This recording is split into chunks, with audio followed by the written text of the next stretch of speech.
my goodness. Oh my goodness. I'm so excited. Don't talk to me! Cutie's in the video. Griff gang. Good for you. Hi, are you serving cheeseburgers right now? Hi, me again. Hello, hey Freddy. My dad's my uncle. Exactly, teardrop. You're not a marriage scammer. Like these people who have, like, they have children. Can you not take them to the park? Rage, more rage. Dad, if you're watching this, sue Slimer. Dang, son. Every time I do a weigh-in, the scale's broken. Idiot! Detain me, bitch! You think your life will be so much better struggling here with 500 kids and no money? Okay, good luck. He's just my brother. He's my brother. You know?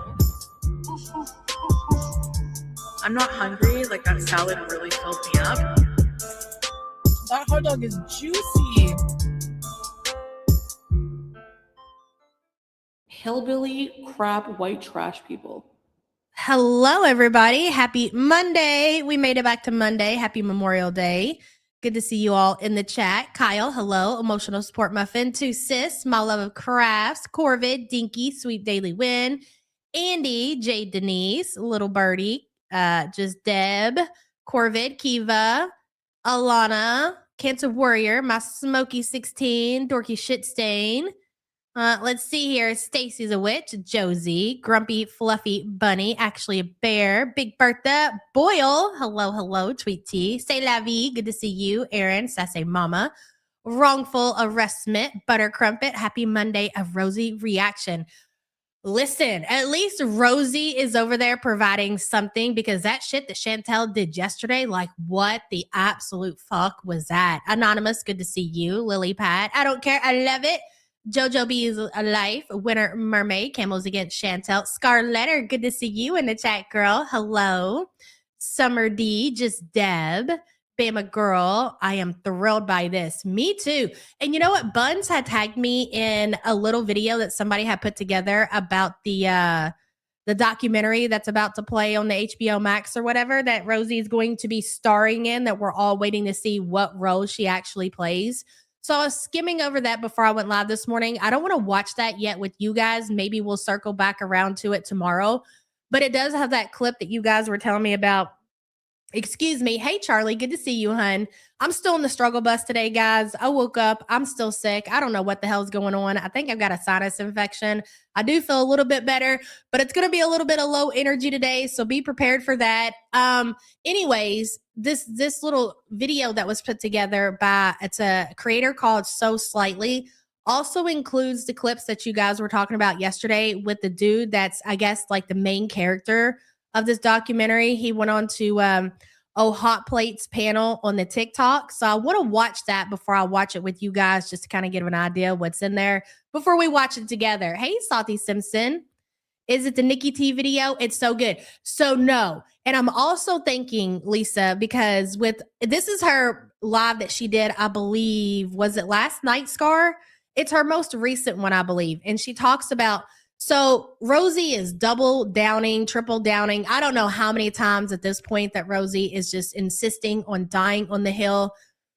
And let me say this before we even get into this. I'm not here to shame anybody for mental health or, anything that they got going on.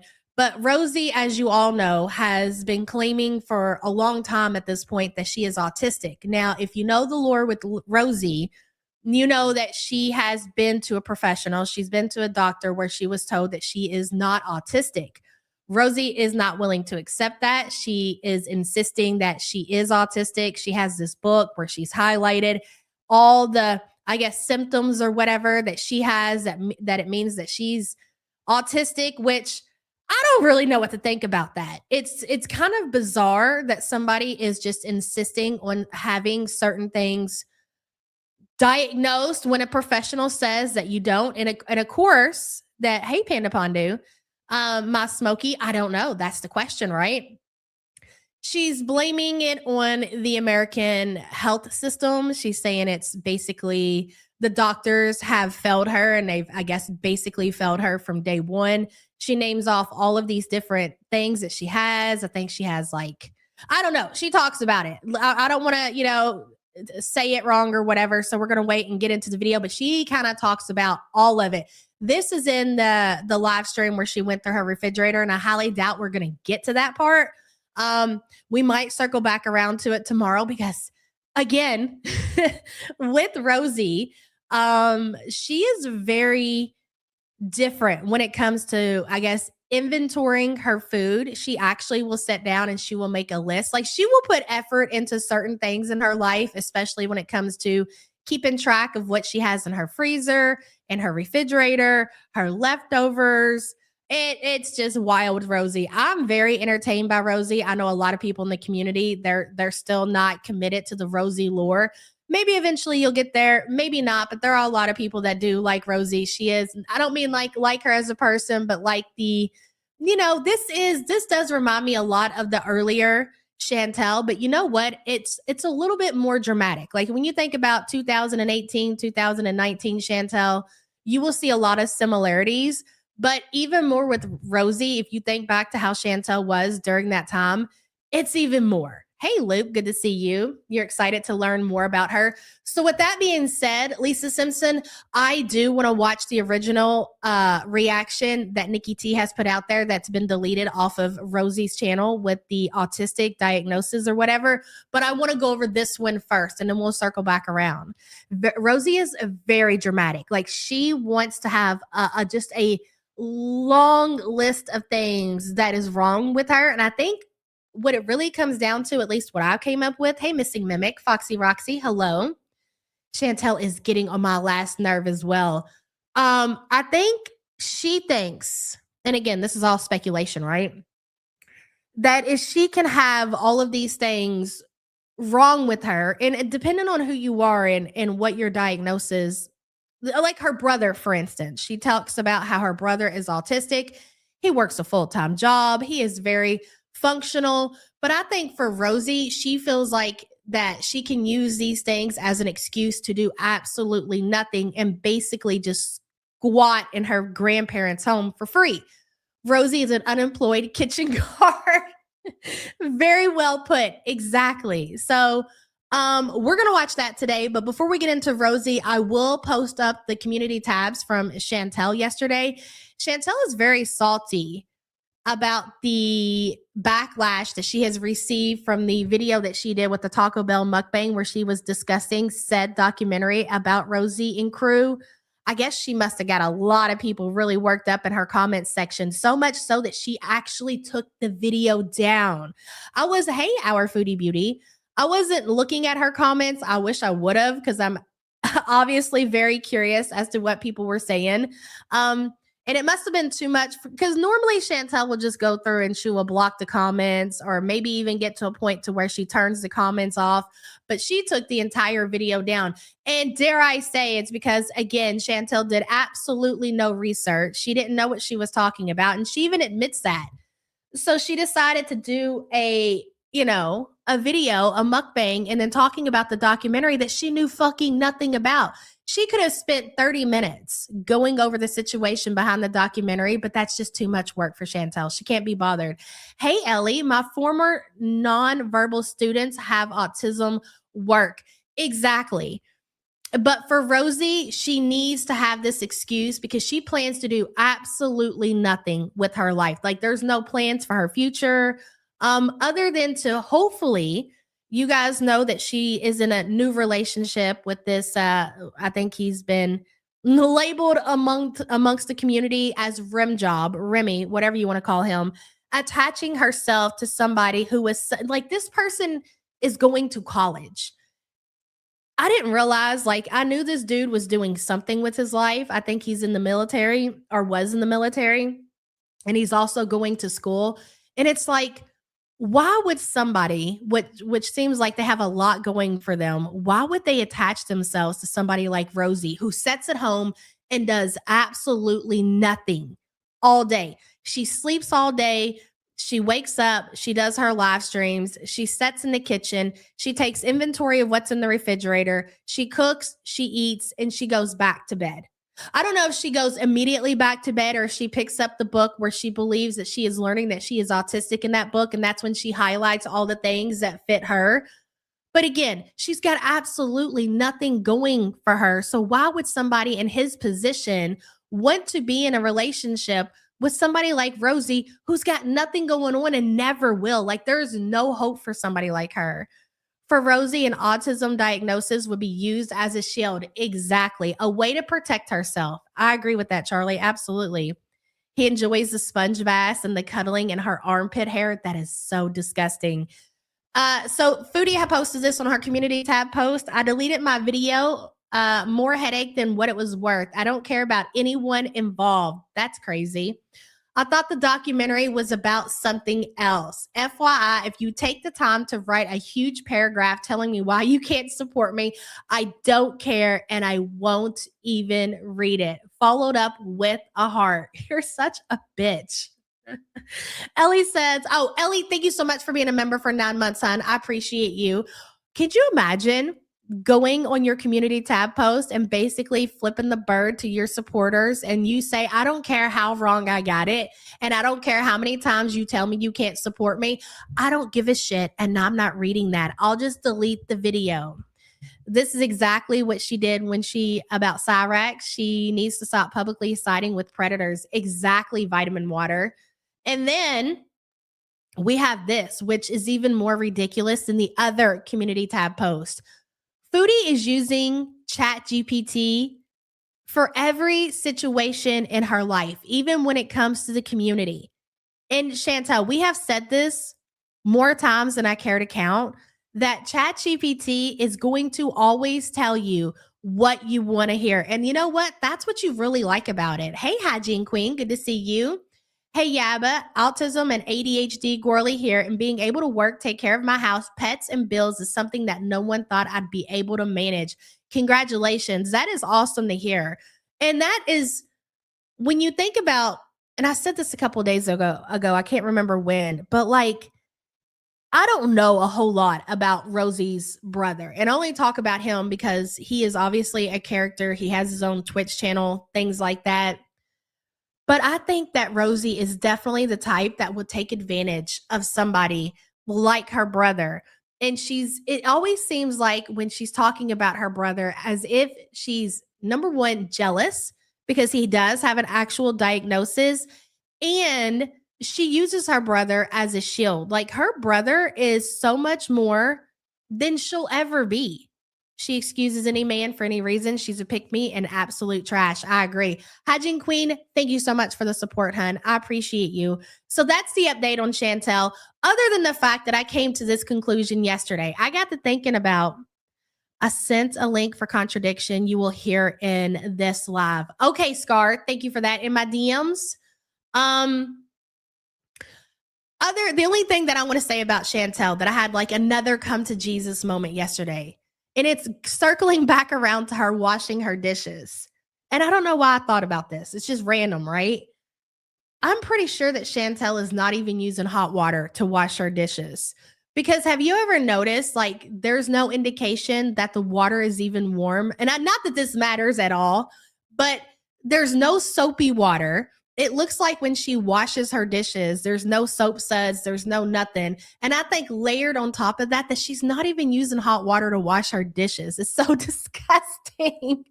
Random, but whatever. Anyways, we got to get into this. It's a long live stream, and I want to get through as much as we can. I would like to get to the part where she takes inventory of her refrigerator, but I doubt we will. And again, this is not to shame anybody. This is not to talk down on anybody who struggles with anything. This is just, all of this is about Rosie. Rosie and Rosie alone. Please do not take anything that I say personal. It all has to do with Rosie. So let me get it pulled up. Give me just a second here. The title of her stream is Late Night, Clean My Kitchen With Me and Clean Out and Organize My Fridge With Me. Her fridge, girl. Give me just a second. I don't think we need the chat, so I'm just going to share. Oh, the chat shares automatically, so it's fine. There we go. All right, there she is, the woman of the hour. They don't think they're dirty, so they don't need soap or hot water. That's just so crazy to me. They should use Chantel like a sniffer dog in a police lineup. The one that Chantel buddies up to is 100% a creep and should be arrested. No more proof needed, just Chantel's intuition. Yes, I agree with that as well. Let's get to, shall we? I'm loving. She probably can't even tell hot from cold anymore. There's no fillings in the hand. There's no fillings in the hand. There's no filling in the feet. You know what? We're going to put her on 1.5. Rosie does talk a little bit fast. So if it gets to be too much, we will bop her back down. But I want to start out in 1.5. I'm loving the length of my hair. You know, sure, we'll leave it down for a little bit. I'll probably put it back up. But you know what? We're probably going to do 1.25. I'm already kind of lost. There we go. Let's try 1.25. I have no idea if anyone's going to show up to this live. I've had fun doing random late night lives in the past. But, I need to clean my kitchen, and my sleep schedule has been fucking wackadoo. So, here we are. Even if I'm just yapping to myself, I just want to be live while I do this. Oh, that drying mat, Lauren? I know that drying mat has to be absolutely disgusting. 135 is gold for her. Is that the timestamp, Scar? Is it the 1 hour or the 1 minute? I'm sorry. I'm on a slow bus today. I do apologize. So, let me see. Here we go. Yeah, I just wanted to be live for a little bit. It's always fun, though, to do a late night live and have a completely different crowd. Hey, G-Bree. Or a lot of people who can't normally be here at my regular times and stuff. But and you know what? That's the thing, Chelsea, is that I don't feel like that Rosie realizes how she is really offending a lot of people who have these actual diagnoses, and she sits there and she's been to a professional and they have told her, no, you don't have this. And yet she insists that, yes, I do. And I have all these things wrong with me and I can't function in life like you're supposed to because of that reason. It's offensive to a lot of people. Oh, 1.35 speed. Gotcha. Hello, everyone. That's rolling in. Happy to have you here. The dishes are fucking cray. Yeah, I'm in the same time zone as you, girly pop. Listen. Yeah, me either. Well, I did sleep. I fell asleep around 10 p.m. because I was exhausted, bro. Excuse me. I was exhausted. But I really want to get this stuff done, and I wanted to be live yesterday. Hey, American. I'm jealous people look so good on you. Thank you. It's my favorite color, but I can't pull it off, so I decorate with it. Well, that's awesome that you're able to decorate with it. Hey, Clarissa. I've never caught a live before. I've been binging your videos all day. Well, thank you. See, yeah, and No Limit. Hello, I'm good. Thank you for being here. That's what I was saying. Like, I love doing these random lives sometimes. 3 o'clock in the morning on a Sunday. Most people are sleeping right now in these time zones, but they're, I wanted to do this live yesterday, but I've been really struggling with my sleep. I thought that I was getting more out of the hypomanic stuff. I thought, and I actually am. Hypomanic. I swear we should write down every time that she says something like that. So Rosie talks a lot about her financial situation and how she struggles, and I can't remember. There was something in here that she was talking about that she needed to buy and she couldn't afford it or whatever. So she missed, I'm assuming, a day of live streaming. This is how Rosie makes her income. This is the reason why, according to Rosie, that she wouldn't be able to go and I guess get disability or something because she makes too much money off of social media. If you're in such a state like that, why would you miss an entire day, a day of work because of your sleep schedule? She uses so many mental health buzzwords. Exactly. Which is, lame, but I'm less symptomatic than I was, which is why I thought I was doing a lot better. And to be fair, it's not as shitty, but yeah, man, it's been a crazy few days. You have such perfect eyebrows. Thank you. It's so funny. My mom and I actually fought a lot about my eyebrows when I was a teenager because I'm a 90s kid. And I was a teenager during the early 2000s when pencil eyebrows and penciled on thin eyebrows and skinny, low-rise jeans was like the it thing. And I wanted to tweeze my eyebrows so bad. And my mom was like, absolutely not. Your eyebrows are gorgeous. I don't care what anyone else. My mom was before her time. I was about to sleep. Now I want to get up because of stream. Well, hi, Stinky. First of all, funny username. And thank you for being here. You can always catch the replay if you're tired. Oh, you're from Stone Mountain originally? Oh, I love Stone Mountain. I'm actually from Northwest Georgia, like North Marietta. That's where I grew up. Sadie, I'm here. Good morning. Hello, Bridget Gidget. Remy's been good. He had a very eventful day yesterday. He's doing good. We talked for a good bit. He's asleep. Can you imagine what that would be like? So you're Rosie. You're like, I would say at this point, Rosie's probably close to 600 pounds. Okay. I want to see Rosie in skinny low-rise jeans. Same. You don't do anything. You sleep all day. You sleep all night. I think this live stream must have been in the middle of the fucking night. And then you have this boyfriend who's out of the military, who's going to college, who has friends, who goes for walks, lives a very active life. And then you're talking to them on the phone and it's all like, what did you do today? Well, I slept all day. What did you do? I did this. It was 3 a.m. is when she did this live stream. Thank you. I did this. I went and hung out with my friends. I went for a walk. I did all of these things, like had a very fulfilled day. And all she does is there's never, what do you think her conversations are like? I can tell you the kind of shit that she's talking about to Remy. It all has to do, I would imagine, with her pain flare-ups and probably a lot with her mental health. Normal person. Okay, so I need to start working on these dishes because she has no ambition whatsoever. I also want to write down the stuff in the fridge that needs to get used up, and I need to freeze a few things. I need to write down everything that's in the refrigerator.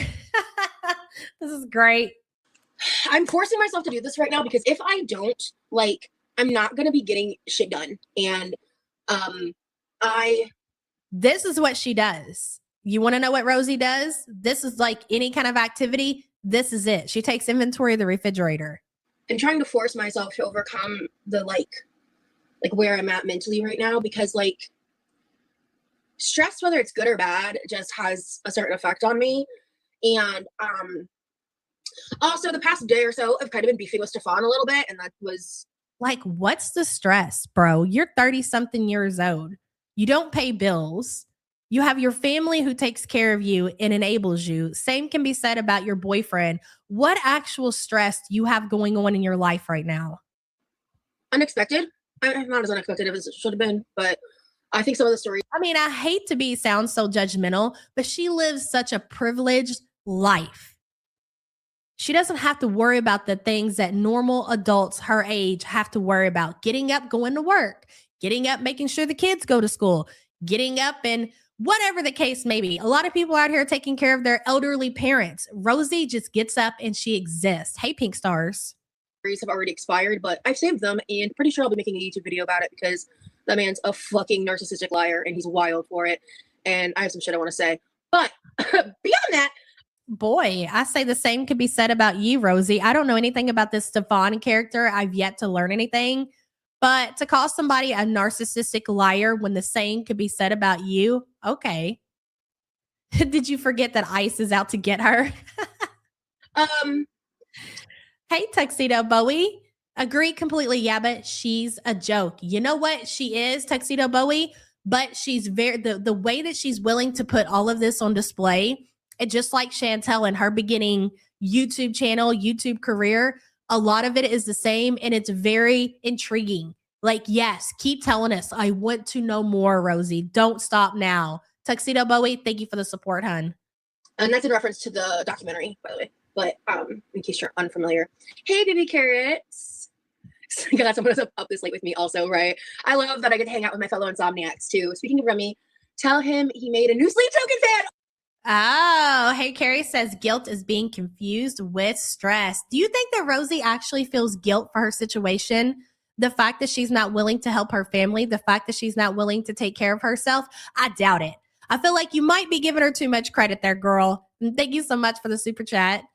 Hello, very good. This is gross, but that's where you guys are wrong. Rose has ambition. She's ambitious to not leave skid marks on the office chair. Very good. Thank you so much for the support, hun. Cats for Nelson, hello. I like watching her because no pets involved. You know, that's a great point. That is one thing that you can say about Rosie. At least she doesn't go out and have cats or a dog or anything else. Her brother is somewhat, I don't want to say that he's a victim of Rosie, but I do still have some empathy for her brother. Like, he is caught in this mess just because of the entire situation. But outside of that, you're right. And thank you so much for the support. Not a drop. She makes up lies in her head and then makes it into being a victim. Exactly. That's what she does for a living. Makes herself a victim. Oh, he's gonna love that. I hadn't listened to them before y'all talked about it. Take It Back to Eden album is on repeat in my home. Hell to the yeah. So my favorites are Fall For Me, Telomere, Provider. I love Damocles. I love that. I listen to most of their discography down. Would just be like, oh, she's just copying her boyfriend or whatever. And I'm like, no, actually, genuinely, they're my favorite band. And I wish I had taken the time to deep dive them prior to going, prior to like getting to know Remy on a deeper level. Hey, Island Goth Girl. I don't remember if I said hello to you. Oh, Awesome American, I didn't finish reading your comment. I love it. It's just about 5 p.m. here in Queensland. It's hard for me to catch you live sometimes, but I've been in your chat a couple times. Yeah, I remember you. Hey, Langley girl. Good morning, guys. I'm here, but there's a possibility I could doze off. The insomnia bug has bit again from the jab. I'm assuming I haven't slept ever since I had a nap one Saturday. Oh my God, Langley, you sound a lot like Quirky right now. Thoughts and prayers to you, girl. The fact I love that you're originally from Georgia. Jab is jabbing. That's cool. You should read or listen to the book. Moody was absolutely insufferable last night. I listened to it for a while. I was doing some stuff and I literally like rage quit her. I was like, I don't know what the fuck you think this is, but not today, girl. Not today. When the Body Says No by Gabor Mate, Gabber I'm not sure. It changed my life. It made me completely reassess the stress in my life and how it affects my health. Okay, T. All right, I'll screenshot of that. It's really pretty and goes hard sometimes too. I love it. Oh, the Take Me Back to Eden album. Yeah.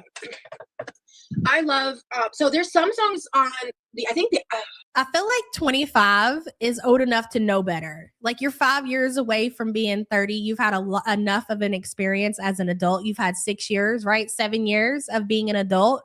You're old enough to know better, but you're still learning, if that makes sense. You know, Trimmer?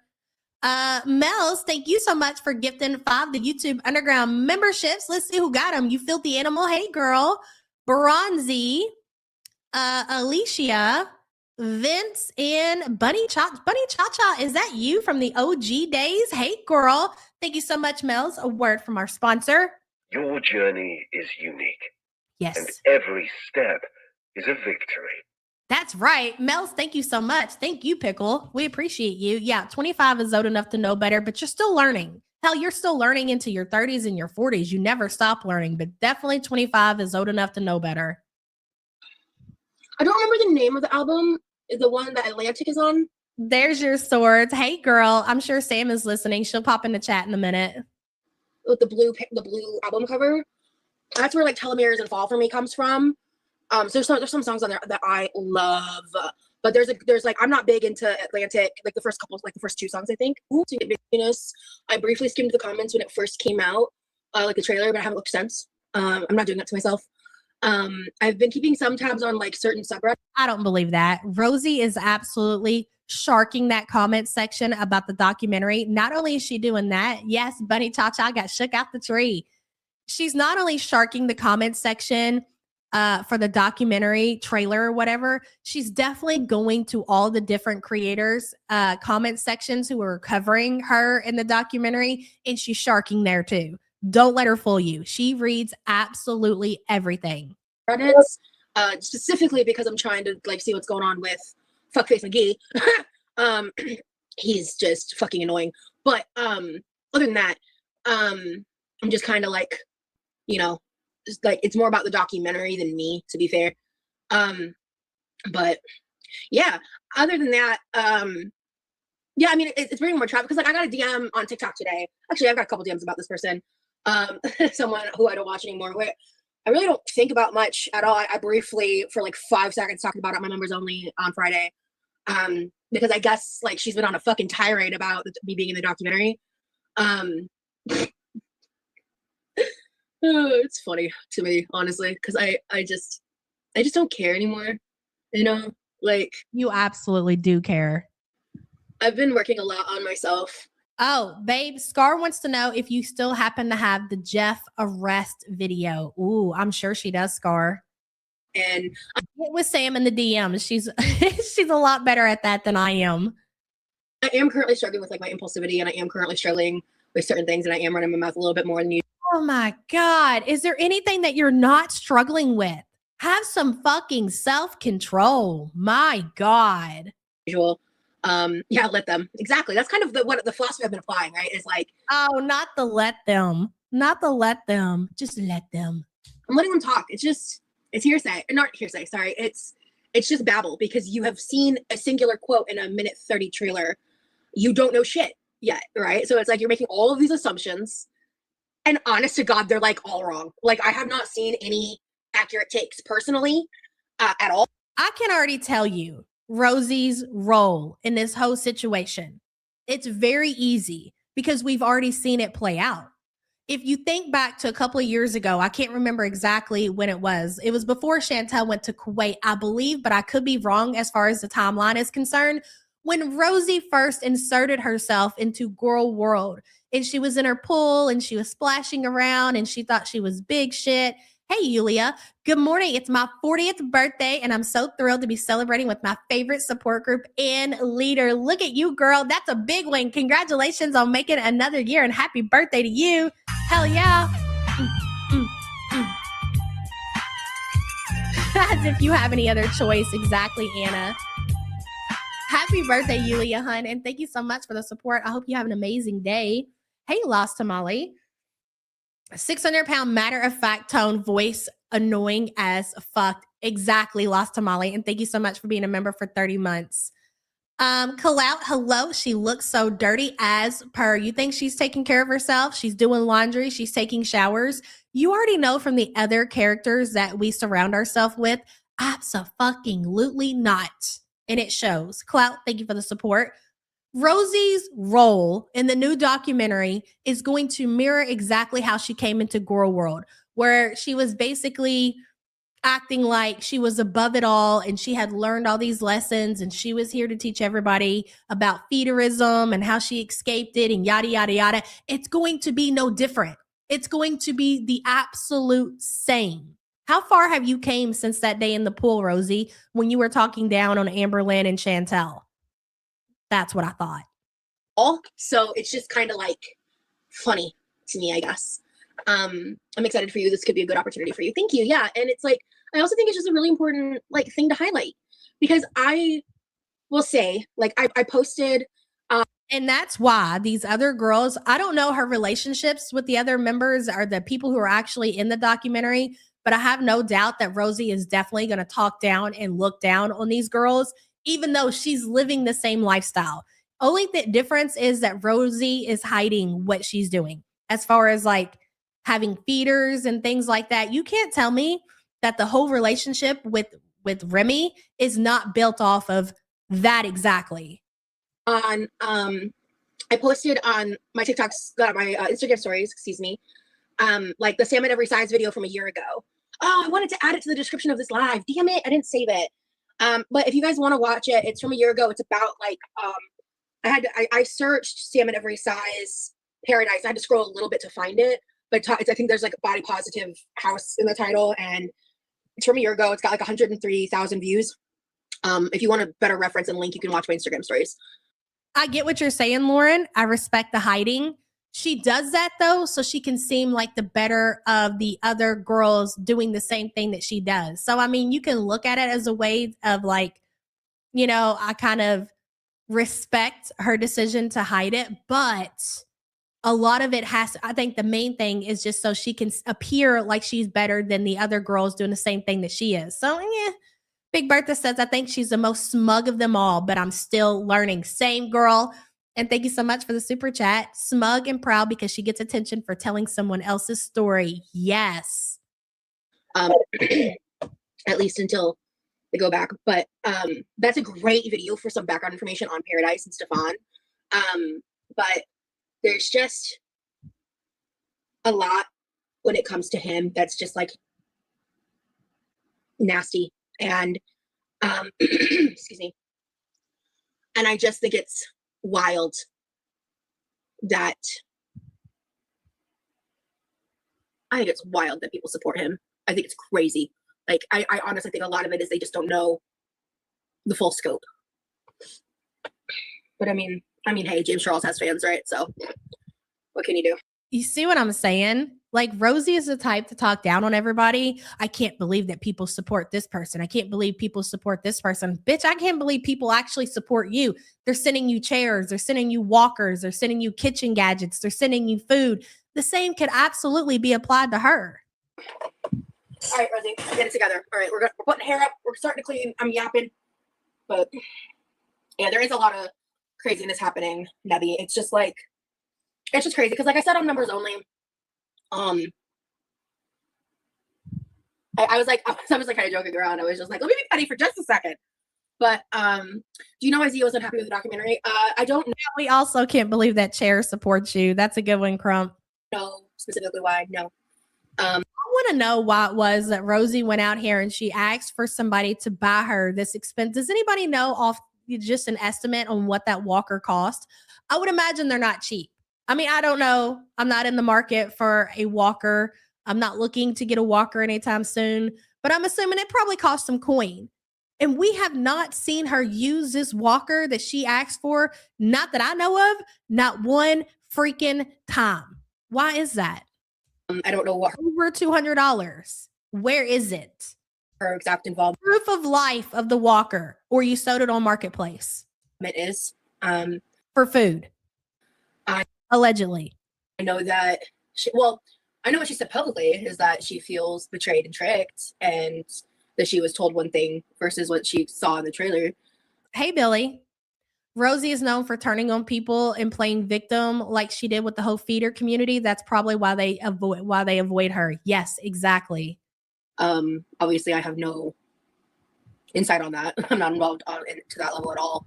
But like I said, I don't remember if I said it in my last public live or in my Members Only live, but I do not Ellie says Roz wants to mooch off the government. Like, I'm not sure what that means, but I'll take your word for it. And I do agree with that. Rosie, definitely, that is what her plans for the future are. There are no plans. It's so weird because Rosie is in her early 30s.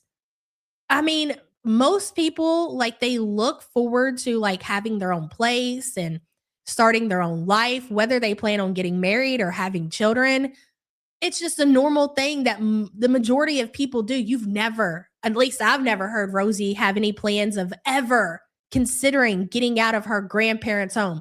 This is where she more than likely plans to live as long as she possibly can. That's pathetic. Ellie, thank you for the super chat. oh yeah, no, I think I said it publicly. I don't feel like it's my place to tell her how she should or shouldn't feel. You know what I mean? Like, if she's upset, I think that's her right. Like, she has her own participation. Yeah, I barely slept, girl. Like, she has her own participation in it and her own experience, and however she feels about that. You know, I've followed Zio for a long time, like well before her medical emergency. That, like, you know, with how she's been learning how to walk again and trying to regain use of her arm. Yeah, I did. Hey, Shelly Ray. Hello. Quick side note. I ordered a trading card binder and they are amazing. Oh my gosh. I love it. I'm sending good vibes. You start feeling better soon. Thank you, Shelly Ray. I feel better once I woke up and was moving around and I hacked up a lot of the crap. I think maybe it's a sinus infection, bro. I don't know. I'm going to let it play its course. I'm going to try to avoid going to the doctor, but we'll see. Thank you, Shelly Ray. And I'm so excited for you. I responded to that in my Instagram stories. I think some of the stories have expired. Oh, okay. By the book, you have a point there, right? I'll agree with you to that. But, I mean, maybe. I agree respectfully. She's trying to guilt Remy into moving her in ASAP. Okay, you are wrong. Rosie is known for going off and being in relationships and shacking up with a partner if they're willing to take care of her financially, yada, yada, yada. But this will always be her fallback plan. Like this, living in her grandparents' home, she knows that she will always have some, regardless of who is paying the bills, it will be somebody else besides her. That's my point. But you're right about that. Said earlier, I'm planning on making a full video with all of it and giving a little more context and insight to certain parts of it. I feel like it's better for me to do that in a pre-recorded video than on a live, to be honest. Thank you to whoever sent the gems. Yes, love and insomnia live. Okay, Rosie, clean.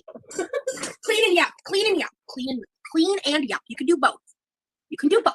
Okay. Let me heat this up. I'm so annoyed. Members only, I made bao buns and the new bamboo steamer that I have, and I fucked it up really good. And then I set aside the soup in the bowl to eat later, and then due to my own. You know what? When MC did her video, her makeup video or whatever, you really got to see the quality of content that Rosie is filming, like the phone, the microphone, everything. Again, it's just like with Foodie. It's just like with Amber Lynn. They put no actual effort into their content. This audio is really hard to hear. Like there's no microphone, there's no nothing. Like invest some of your coin that you're getting while you're squatting in your grandparents' home, maybe back into your channel, girl. Stupidity, among other things. I never did anything with it, so it's just sitting here and I have to throw it away now. There was like a leftover at the end. I didn't fucking finish it, but whatever. I have a genuine question. Not on a live. I didn't reach out to Stefan, he reached out to me. I shared the screenshots, babe.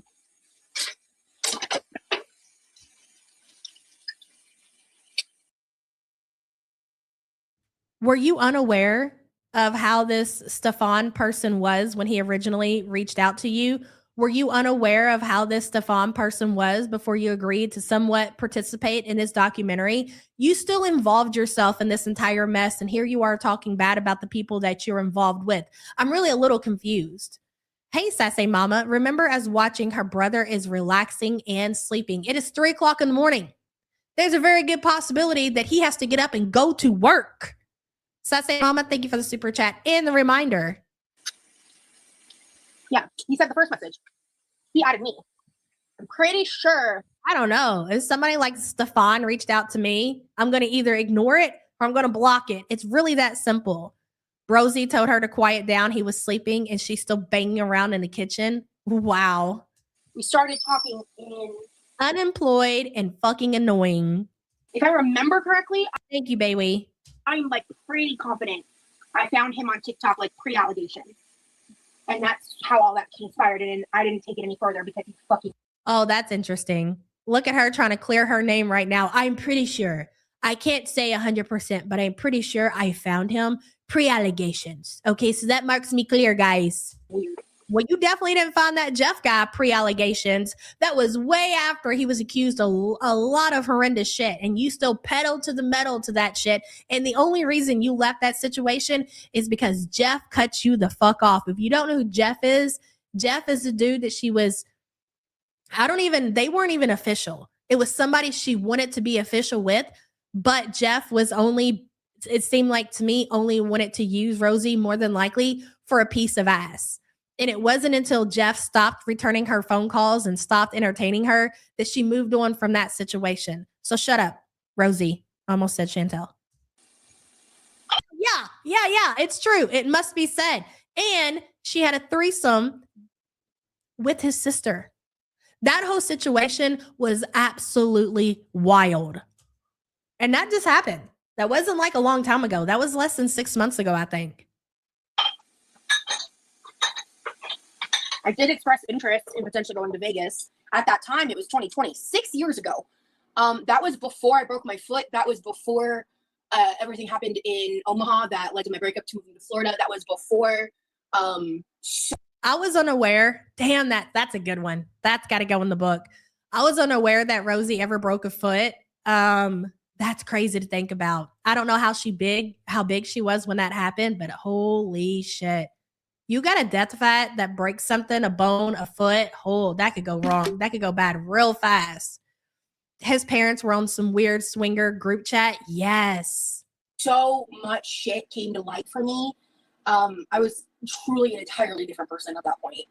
So No. Okay. Well, that just clears you right there. Just a totally different person. Yes. I don't think that Jeff was involved. Let me clarify.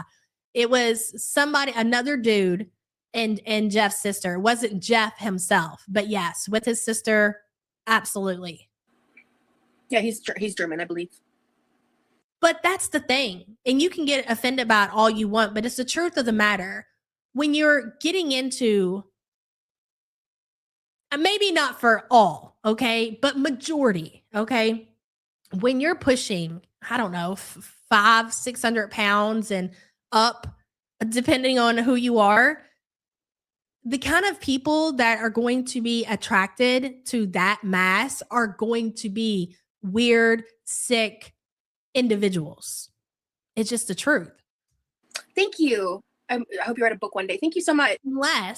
Unless you are getting with somebody. Okay, so take Tammy Slayton.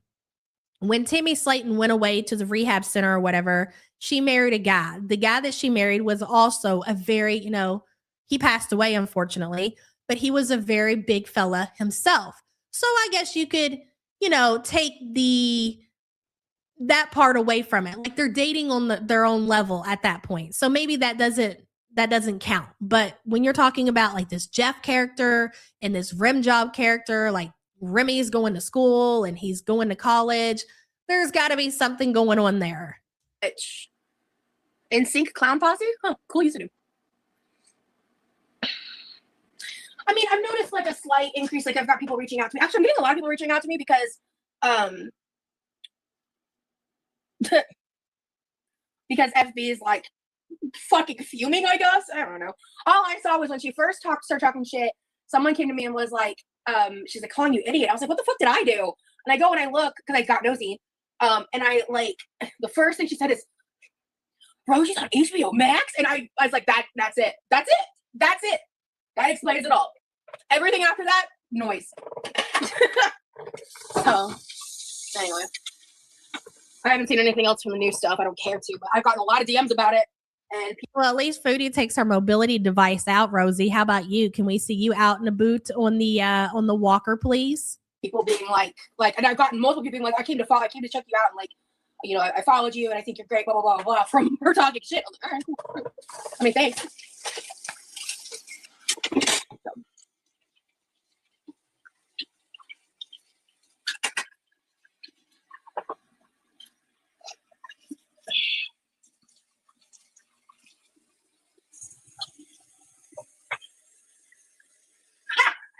Quirky, just so you know, it's not the flex that you think it is to be on a documentary. I don't care if it is on HBO Max about feederism. It's embarrassing. It's humiliating. Your family should be fucking ashamed. I would die if my kid ended up being in a documentary about feederism. No, thank you. Hold on. You should do videos or lives about how you feel about things and call it Nosy Rosie. HBO Max is so mainstream, you're breaking out. But thank you. Yeah. I've seen. The bar is in hell, bro. Multiple comments of people being like, I'm not going to say that. That's never mind. Okay.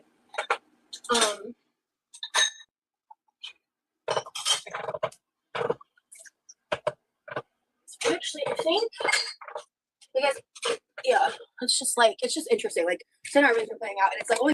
Ellie says, how the fuck did this bitch get involved with this when she wasn't even on the site? Talk about bad journalism. I think that's what we're all curious to find out is what her role is in this documentary and how it is that she actually got involved. That's the $1 million question. We wait, we find out. Ellie, thank you for the support, hun. She's so proud about every podcast and article she's in about feederism. It is. Only been a couple days, and it's like, just watch the fucking documentary, and then why is I guess it's just the nature of the world, the nature of social media.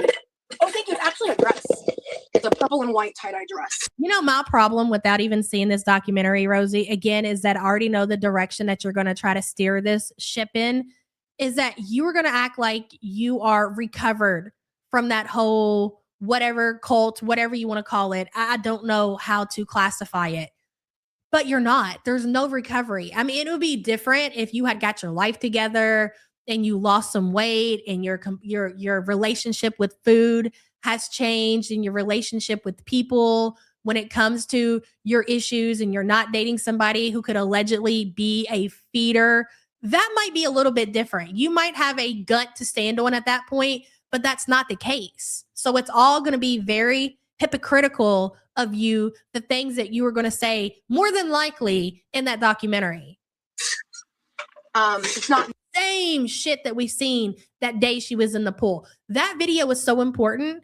And that would be a great thing to circle back around to and show everybody the way that Rosie presented herself in the girl world community when she first popped up a few years ago. new. It's actually very old. I don't wear it super often because, like, I mean, actually, the fit of my sleeves feels a little better right now. That's good. The top part of this is a little, like, the way it fits me sensory wise is not my favorite. That thing is basically just a rag. I don't know what anybody's talking about. Hideous. I wouldn't say I'm famous at all. Now that absolutely is one of those Homer Simpson dresses. But that's been like people have been like saying that to me. I don't know if that's like being memed somewhere or something, but gotcha happening. Yeah. I'm gonna throw this away. I'm just gonna throw this container away. Ugh. Yeah, we just gonna chuck this. Hi, Ollie Wally. Pass this out. Oh, Kyle, I don't know. That's a great question. I'll have to see. Shut up. LOL. People are telling her she's famous, and she really thinks she is. She's really proud of herself about this whole documentary bullshit. The same way that she was proud of herself when she kicked in our door. Hygiene Queen says she just showed up at the set and they assumed she didn't have to say anything. They just assumed by her weight that she was one of the girls. Hygiene Queen, thank you for the support. This is an example of an ADHD text. This is just like the scraps of, use my mom's wand. Did she say it's ADHD? What? Tap, tap. Hi, Ollie Wally. Pass this out. Hey, FFG's Fortune. I'm late. I just wanted to say hi, Yabs. Hey, girl. And thank you so much for being a member. I appreciate you. She's trying to act so casual about being famous. What a freak. Who would want to be famous for being 600 pounds? Who? You know, any of you can, if you really want what she's got going on, want this piece of fame that she thinks that she has, go ahead, clean out your refrigerator, take it all down to the gun. You too can be famous, but nobody wants to do that. This is an example of an ADHD text. This is just like the scraps of, ADHD tax. Okay, this is her ADHD shit that she put together. Go ahead. She also has ADHD, she claims. Whether, I don't know. I'm not here to argue that, but this is one that you can add to the list. Use my mom's wonton soup as the base, and I added ramen, water, one chicken ramen broth or ramen seasoning packet, a little bit of fresh ginger. Oh, and I poached a couple eggs in it. And then my brother and I each had a bowl, and this is what was left from both of our bowls because neither of us finished it. I hate to tell you, Rosie, I hate to break it to you, but this is typical death fat behavior. They will literally put anything in a pot and eat it. We see Foodie doing it all the time. We see Amber doing it all the time. You literally will eat anything. But if you want to call that an ADHD tax, then have at it, girl. But that's just not the truth of the matter. We also had the bao buns. So it was kind of like an Asian hodgepodge. Right, Lisa? I have severe ADHD and I ain't never made no disgusting food like that. Soup, honestly. I was about to go to bed but check YouTube and I never clicked on the live stream so fast. Oh, thank you, Allie. Even if I was allowed to, I wouldn't tell it because I want you guys to watch it. I don't want to spoil it. It's not coming out for 3 weeks. You know what I mean? Like, I don't want to talk about everything before it happens, you know? I want to see it too because, like, who knows what's going to be included.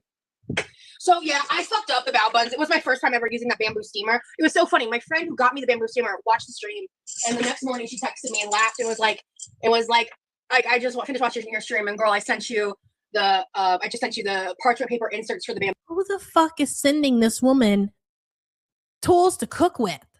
Does that look like what she needs in her life? A bamboo steamer? I don't even know what the fuck that is, but I'm assuming it's something that she can cook with. Bamboo steamer, and I was laughing because I was like, I thought that the attached parchment papers on the bottom of the bao buns that like come with it would be enough. In fact, it was not. And I struggled, but they were edible. They were just kind of fugly. So okay, we'll do. You want to know why that is, MC? MC says, and all death fats have fucked up sleep schedules. Well, for Rosie, I could say that more than likely she needs a CPAP. But outside of that, I think that their feeding schedule, especially when they don't have any kind of responsibility, they can wake up, take like, I think they all take naps all day. So they break their sleep up throughout the day. And then they get up and they consume food and they go back to bed, and they get up and they consume food and they go back to bed. And that's what their sleep schedule is based on. Feeding, like a newborn baby. Oh, that too. They're not burning any energy. I agree with that as well. But to be fair, when you are maintaining that kind of mass, like we were talking 600 pounds and up here, that's not the shame. That's just speaking what it is. Just the basic things is going to, that's why they say, like, when you get to a certain size, you don't need to go to the gym. I mean, yeah, that'd be great if you can. That's going to be extra for sure. But if you're just cutting down your calories, motherfucker, you're going to burn calories just going to the bathroom. Can I just say, I love Alex Warren's music. He writes amazing love songs. It's called Dirties. All of his songs are struggling with my insomnia. Because I've been really struggling with my insomnia, I've touched on it lightly that I've been dealing with some hypomania because I have what's called MDD, major depressive disorder. ADHD, MDD, and hypomania. Did I get that right? I feel like there's been like 10 things named off thus far, and we're what? 22 minutes into this. Which is also known as unipolar, which can include for some people something called mixed episodes, which includes hypomania. And hypomania is a lesser form of mania, which is more associated with bipolar disorder. I was diagnosed when bipolar, ADHD, hypomania, insomnia. The list goes on and on and on and on and on and on and on. I went to the mental hospitals here in Florida like 2023 when I met a psychiatrist who really changed my life. He was amazing. Who referred me to another great psychiatrist, who was the person who referred me to the psychologist. All three of them confirmed my MDD/PDD, which is persistent depressive disorder, which is essentially the same disorder, but long. Have you ever thought to yourself, not to say that it would solve all of your problems? I'm not going to say that. I don't know what Rosie's actual issues are. People can speculate all they want. It's fine. But have you ever thought to yourself, maybe if I worked on myself and I lost some of this weight, maybe some of these issues that I'm dealing with, all these things that she's naming off, maybe it would help things be easier. Maybe she does have all of these issues. Again, I'm no professional. I don't know a lot about the stuff that she's talking about. I'm just assuming. I would imagine that if she lost a couple of 100 pounds, maybe her mental health would be better. That's just a guess, though. Call me crazy. Longer term. I can only imagine being that size. Like, this is an unthinkable, unimaginable size to let yourself get to. It's crazy. Everything in life has to be an absolute struggle. Turning over in bed, getting up and going to the bathroom, going and fixing yourself dinner, leaving the house. Like, the list goes on and on and on and on and on. That has to play an absolute, a huge role in your mental health. Anybody who would get to that size, I would imagine, would struggle so bad, not only with physical problems, but also mental health issues. Everything in life that should be just normal things that you do would be very hard to deal with. I can't imagine having to live that life. My ADHD. The crazy thing about your situation, Rosie, is that you're not an actual disabled person. Okay, maybe you are, but there's something that you could do about it. For people who have accidents or maybe they're born a certain way or whatever the case may be, to where they can't just go out here and consume less calories to fix their situation to where you can, and yet you do nothing about it, but come online and cry and talk about all the issues and add to it and add to it and add to it and add to it. How is that helping you at all? Maybe people would give you some fucking grace if you actually did try to help yourself, but you won't. You fucking refuse to. All you do is justify it and give yourself excuse after excuse after excuse. And if anybody doesn't jump on the bandwagon with the shit that you're saying on your channel, then you call them ableist. The fact that you act like you are helpless, you yourself are an ableist. My PTSD slash CPTSD, which isn't an official. The crazy thing, Jamie, hold on, let me read your comment. Jamie says, it kills me when Yaba does that deep sigh every time QLR starts talking about her endless list of problems. It's the U.S. healthcare system's fault, guys. Exactly, Jamie. And the crazy thing is that a lot of time I have it muted and you guys don't even hear me because you're doing nothing to help your situation financially, physically, mentally. If you are locked, I don't know if you guys are just looking. Then this is not to shit on our parents' house or anything, but there is no lighting. It's just the way it was when her grandparents lived there. You have to really, if you're going to insist on living in your house 24/7, you need to make it a fucking home. You need to make it a part of you. And she doesn't even care. Anybody in Rosie's situation would suffer with some kind of mental illness. And again, you don't go out for walks. You occasionally go out and you take your baths or whatever in your pool, but that's it. You're not alone. Anybody that would be in your situation would fucking struggle with their mental as well. But most people would try to do something about it. Jamie, thank you for the support. Diagnostic criteria, if you're familiar with the DSM-5. And I think something else that I don't fairly remember. It might have been something like GAD, which is generalized anxiety disorder, which I don't like. I see that as under my PTSD umbrella personally, but so I've been PTSD as well. Is anybody keeping track of this? It's a lot. A rumble in my bottom. Hello. Yaba, I met an in-life girl world friend in my new city and we're hanging out watching your stream together. Love Paulina and Kat. Hey girls. Oh my God, that's awesome. And thank you so much for the support. I love to see it bringing people together. I don't deal with hypomania very frequently. And I don't deal with hypomania in the same way that people who are bipolar deal with it. Which is obviously because I don't have bipolar. Excuse me. Okay, so just to clarify, she says she's not bipolar. It's a lie. Anna Peters says, I think Rosie is in some denial because she's searching for all these diagnoses to explain her behavior, but maybe this is just how death fats act. Well, to be fair, Anna Peters, we have seen enough, whether you watch Girl World or you're watching the My 600 Pound Life or all the different shows they have about people in her situation, they all have the same issues and the same ways of thinking. So yes, you're right about that. And thank you for the support, hun. Her mom has a psychology degree. I wonder if she's telling her these things. I think her parents definitely are enabling her a lot. Her mom is probably telling her these things. And she also does a lot of her own Google research, if you will.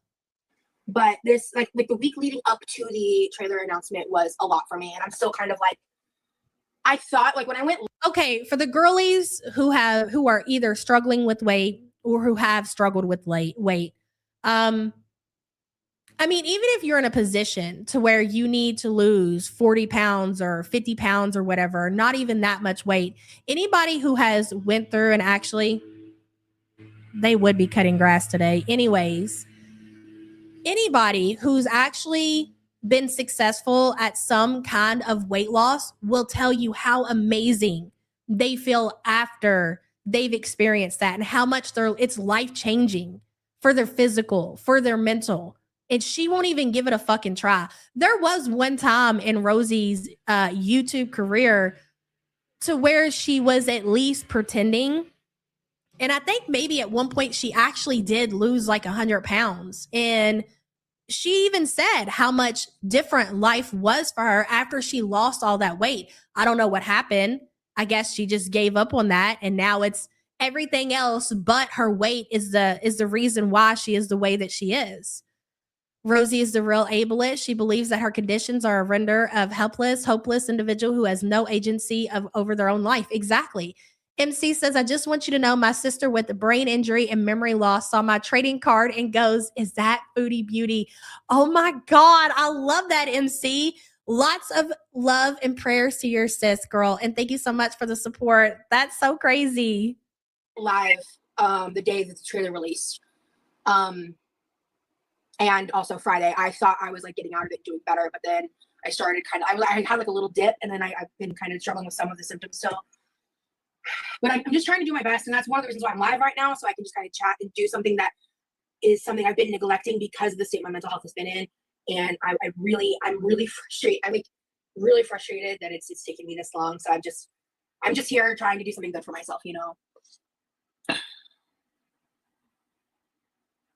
I don't know what that is, Kelly. Hold on. Oh, POTS. Oh, okay. Oh, I didn't know that was I don't know if I've ever heard the full name for POTS. Hold on, let me scroll back up. I've never said I had POTS. I did say PTSD, but no, I don't have POTS diagnosed.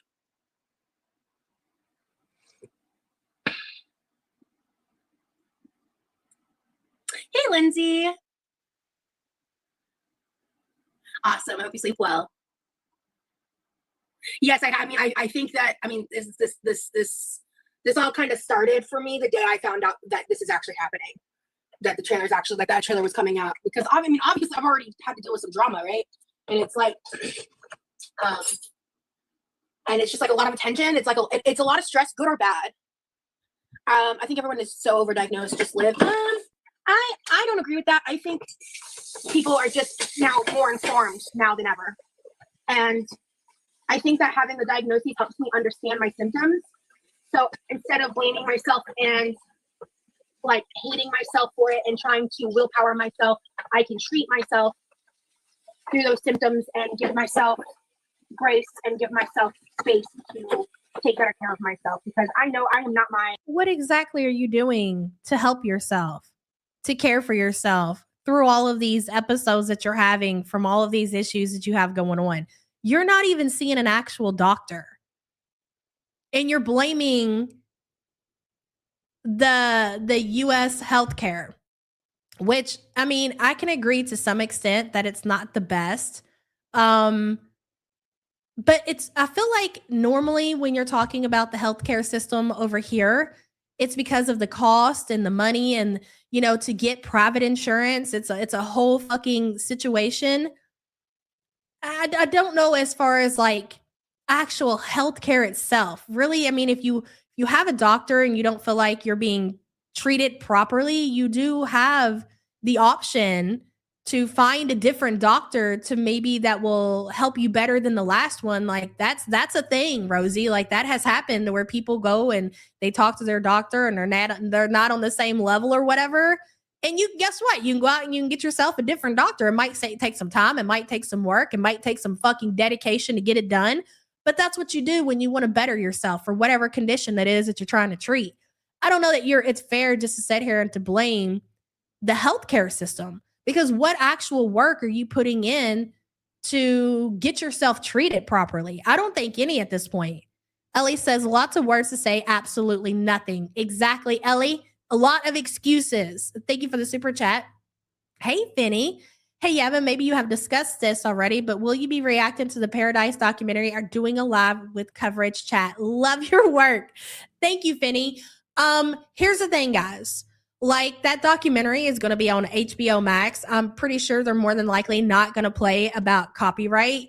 I will definitely watch it. We will definitely be talking about it. We'll be recapping it. But as far as like doing an actual reaction, I don't know that we'll be able to because of copyright issues, but we'll have to see. Even on Kick, I don't know if they allow stuff like that, but we'll see what we can do. We'll figure something out. I'm sure maybe even Charlie might be planning a like watch with me thing in Discord. So that would be a good option if possible. But as far as like actually being on YouTube or Kick or something, I don't know if they're going to allow it. And thank you so much for the super chat.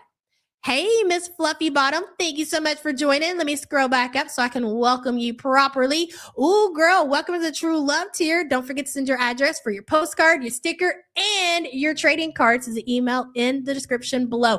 And I did not get to my emails yesterday, guys. I'm going to be honest. I went home. I took a nap because I was feeling so crappy yesterday. I did dinner and I was back in bed shortly after I got all my stuff done and spent time with the kids. I was just feeling like crap. So hopefully today, guns crossed, ladies, you'll be streaming it in the Discord. Okay, see, I got to get on there and get in your Discord so I can watch that shit with you guys. That's going to be a good time. If we're not able to react to it over here, at least we can get it in the Discord where we can all get together and watch it. Elf. Fluffy Bottoms, thank you so much, hon. Disorders. But I mean, at the end of the day, a lot of these things and issues I have came from a lot of things being neglected in my childhood and not being understood or known at the time, you know, for whatever those reasons were. And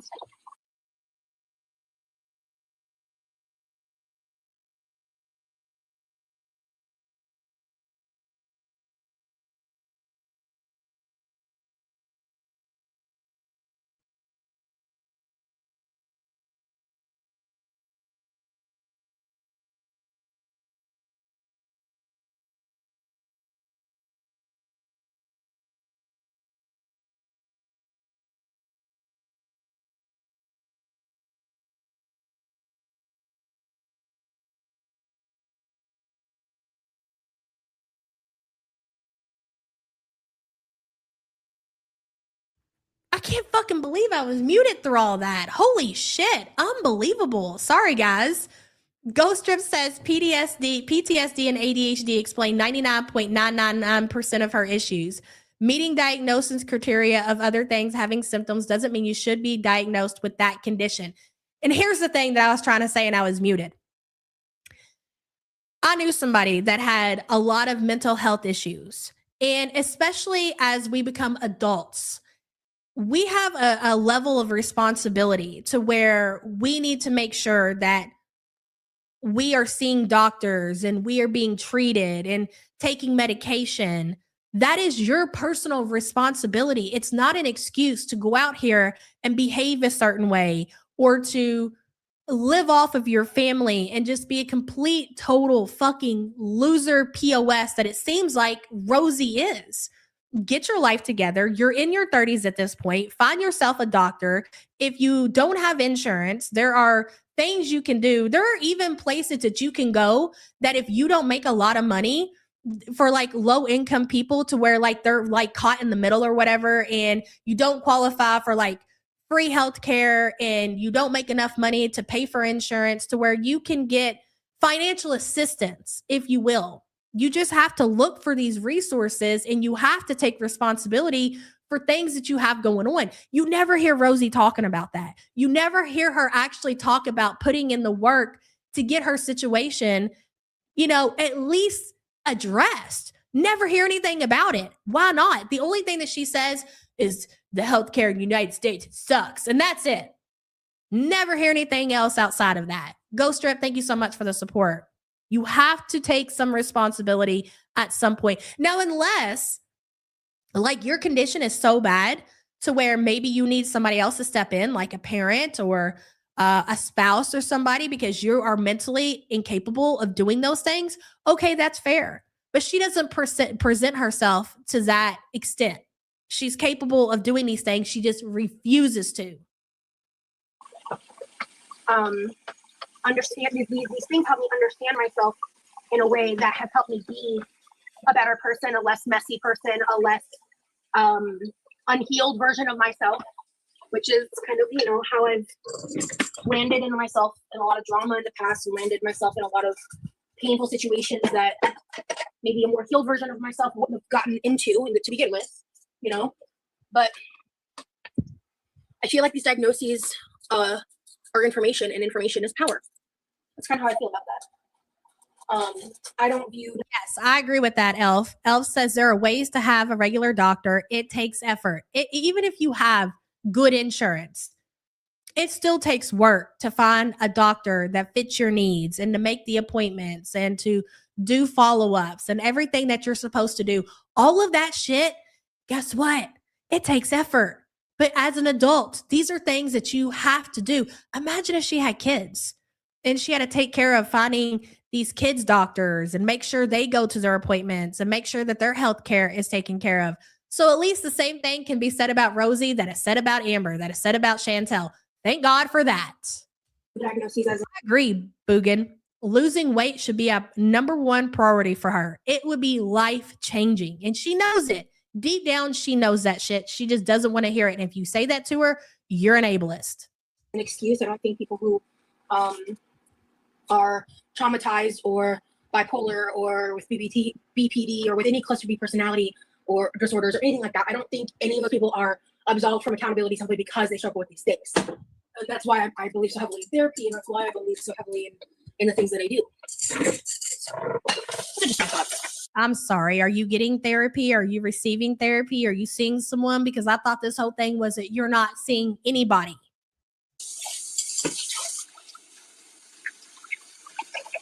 I don't think that she did Cancer Warrior. I've never heard that. So I just don't think that she has kids for whatever reason. I don't know. Okay, this is not too hard to clean. I'm cleaning the layer of the bamboo steamer that Liz says, hey, Liz. Okay, but real talk. Why is it easier to call a doctor to schedule an appointment for the kids and be on top of their well-being than it is for your own? Because those are your kids, right? Like, you want to make sure, like, you'll put your shit off, but make sure your kids are taken care of. That's just normal things that parents do. You always, your kid needs an appointment, they're sick or whatever. You want to make sure that they're feeling their best so they can live their best life. But for you, you might put it off or whatever. That's just a normal thing for adults. Not that we should, but it definitely happens. I can relate to that. Liz, thank you so much for the support. Anna Peters says, yeah, I was saying the same thing about a bad childhood. Many of us didn't get what we needed as children, but that's why we have to give ourselves what we need as adults. You know what? I used to talk a lot of shit about my childhood. And as I've gotten older and as I've gotten wiser and as I've had more experience, I use things that for me then didn't seem perfect, or why don't we have these things that other people have, and why this and why that? And now I look at it as, my family did the best that they could. And I also use it as a learning experience, as a tool, if you will, as to how I want to parent my children and the things that I want to make sure that they have and be able to provide for them, to make sure that their experience is different. I don't sit there and think about the bad. If anything, like, I've had time to process that. I've learned from it, and I've tried to focus on the good memories from my childhood and the things that I did learn that I can use as positive for my life and for my kids' life. And a lot of people like Rosie, they will hold on to that and they won't do what they're supposed to do. And it's not like I went to therapy or anything for that. It's just something that I come to terms with over time. Maybe she should try that. I don't know what Rosie's childhood was like. I don't know what trauma that she went through. All I know is that is so toxic and so poisonous. If you don't try to heal from any trauma in your past, you're only going to hurt your future. Hey, Lindsay, good to see you. Focus on what you can control and learn from the things that you had to go through and the hard times and things like that, because what can you do about it? It's in the past. There's nothing you can do to change those situations. Even if you had a bad relationship or a bad experience with somebody, at some point you got to let that go, and maybe even get to the point to where you understood why that person was the way that they were. That's where I've had to come to terms with in life. And that's what's helped me continue on and just try to be a better person. And it's not easy to get to that point. I'll say that. I had some stuck on bow bun on it. Roboting. Babe, will you listen to the stream and see if it's like that for you too? Easy. My brother tried them and he was like, Lana. "Where'd you get these?" And I told him, and I was like, they're in there $10. And I was like, okay, so I think $100 should be good. And I was like, bye. Lord. I mean, I get it, they're delicious, but bro. I love him. I mean, honestly though, I get it. Those shits were delicious. Speaking of CBTSD, insomnia lives are very, very grounding to me. Well, okay. I really appreciate you giving me that feedback.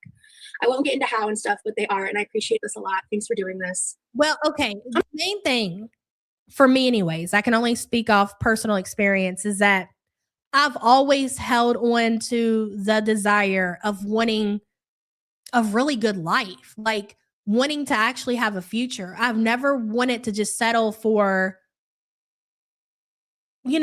like if you keep caught up in all of that trauma shit, you won't be able to grow, and you won't be able to, and you deserve it. Like, you might not realize it, but you deserve to have a good life. You deserve to make good memories. You deserve to not have to hold on to all of that baggage of bad things that have happened to you, because if you do, no matter how good you're doing financially or whatever it is going on in your life, it's never going to be the way that you want it to be.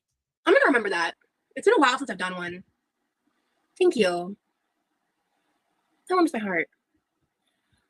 Maybe it just seems that what's their life focus becomes just my opinion. And you are totally entitled to your opinion. And, honestly, Mystique, I was just sharing my opinion back, right? And I love it when I'm able to have those kinds of conversations, especially like in a respectful manner. Exactly. Knowledge is power, 100%. I think having a diagnosis makes people feel better in some ways too. Yeah, it made me feel like, because I grew up feeling like I was like in a constant state of being gaslit. And I didn't understand that until my adulthood. And it was just because like I knew something was wrong.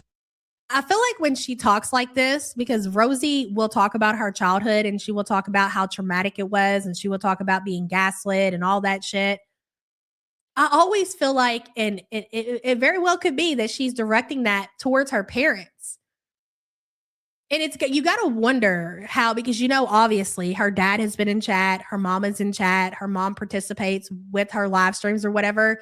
You got to wonder how that makes her family feel that she's willing to put all this out here. And not to say that these things didn't happen, because we have to be fair. We don't know. But what we do know is that Rosie is a liar, and you cannot put it past her to just lie on anybody, whether it be her parents, whether it be her brother, whether it be her siblings. That is one thing when you are known as a liar, that anything that you say regarding whatever, people are they're not going to necessarily just believe because you're saying it and you're talking about it that it's true. And that sucks for her. Liz says, I'm quoting a movie in Mandrill with this, but yes, the past can hurt, but you can either run from it or learn from it. Oh, The Lion King. Okay, Liz. Appreciate you, girl. Thank you for that. Oh, thank you, Jamie. Jamie just dropped Scar's stream. Check out Scar Letter from our QLR live stream. She usually goes live after Yabba streams. Let me pin that in the chat. If you are not subbed up to Scar, you need to be. Another great creator in this community who does great coverage of QLR. Love it so much. Thank you for that, Jamie. Oh, but everyone was telling me I was fine and that I was the problem. And that just wasn't true because I was a child, But that's what therapy is for, to help heal those things and try to move on. I mean, to be fair, just because you were a kid doesn't mean that you are not the problem. You very well can be the problem if you're a kid. You might have issues, but you could be the fucking problem. And I am still struggling with like certain aspects that unfortunately are visible on me physically, right? So sorry, I went to the Okay, Scar says, when Roz starts talking about being nonverbal, that's the timestamp in your DMs. That was the opposite. Okay, Scar, hold on a second. bathroom. What did they say you were wrong about? Oh, just like, what I mean by that is like, Tamara says, I'm washing dishes and prepping dinner before a hike today. And just 1 million agree with you, Yaba, about childhood experiences and taking responsibility for your own life. Well said. Thank you for that, Tamara. And I know a lot of people, whether it be from their childhood or just a past really abusive relationship, like there's different things that could happen in your past that carries on with you throughout life. You have to try to face that, and you have to try to somewhat, you're never going to forget it. You're never going to move on from it, but you have to try to heal from it so you can have the future that you deserve. It's so hard to carry that into your future when you're starting over, starting a new life, whatever it may be. Just know that it can happen. And Tamara, thank you so much for the support. Let me go over to my DMs. I was not diagnosed with PTSD until I was 23. My ADHD was not diagnosed properly or handled properly. I was misdiagnosed as bipolar at 16 by, I think, like a general practitioner, which is wild. And that didn't get corrected until 2023. And then there's the whole me believing and, me knowing that I'm undiagnosed autistic, and that aspect of my childhood that I had to come to grips with back in 2020, 2021, and that I've been working on over the years and coming. Okay, I want to let this play through, and then I'm going to play your timestamps, Scar. Big Titty Pretty Bitch 24 says Roz would never consider the possibility that she traumatized her parents. P.S. I got my trading card and I love it so much. Big Titty Pretty Bitch 24, You make a great point. And as much as I don't like to sit here and say somebody is lying about whatever they went through, consider the source. We've seen the way that her parents act around her. We see the way that her mom walks on eggshells around her. It's a very big possibility that to this day, that she is still traumatizing her parents. I really don't know. I mean, her parents have left the country. Did they leave the country because of Quirky? Probably not.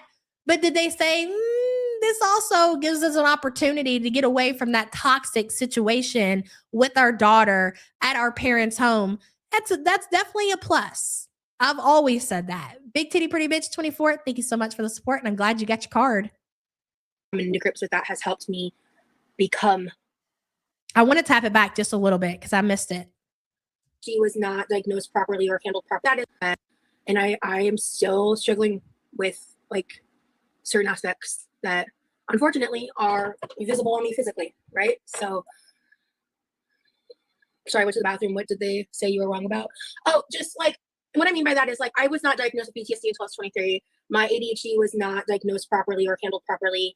I was misdiagnosed as bipolar at 16 by, I think, like a general practitioner, which is wild. And that didn't get corrected until 2023. And then there's the whole me believing and, well, me knowing that I'm undiagnosed autistic. And that aspect of. Do you hear what she says here? Me knowing that I'm diagnosed autistic. Again, she's never been diagnosed as being autistic, ever. She said it. She went to get a diagnosis. They told her no. Keep that in mind. It's very important. Diagnosed as bipolar at 16 by, I think, like a general practitioner, which is wild. And that didn't get corrected until 2023. And then there's the whole me believing and, well, me knowing that I'm undiagnosed autistic. And that aspect. Okay, me knowing that I'm undiagnosed autistic. Me knowing that I'm undiagnosed autistic. Of my childhood that I had to come to grips with back in 2020, 2021. And that I've been working on over the years, and coming to grips with that has helped me become a better version of myself. I've not been diagnosed. I just said that. Oh, you send me like a lot of hate. Yeah, you follow me on Instagram. Yeah, I recognize your username. Yeah, you can just go. Actually, deuces. But yeah, so because I don't have access to getting a diagnosis, so I need to see a specialist. So I don't have that right now. But yeah. So anyway, So now's your opportunity to tell people how you're moving forward to see a professional. What steps are you putting in place to take care of that? What phone calls are you making? None.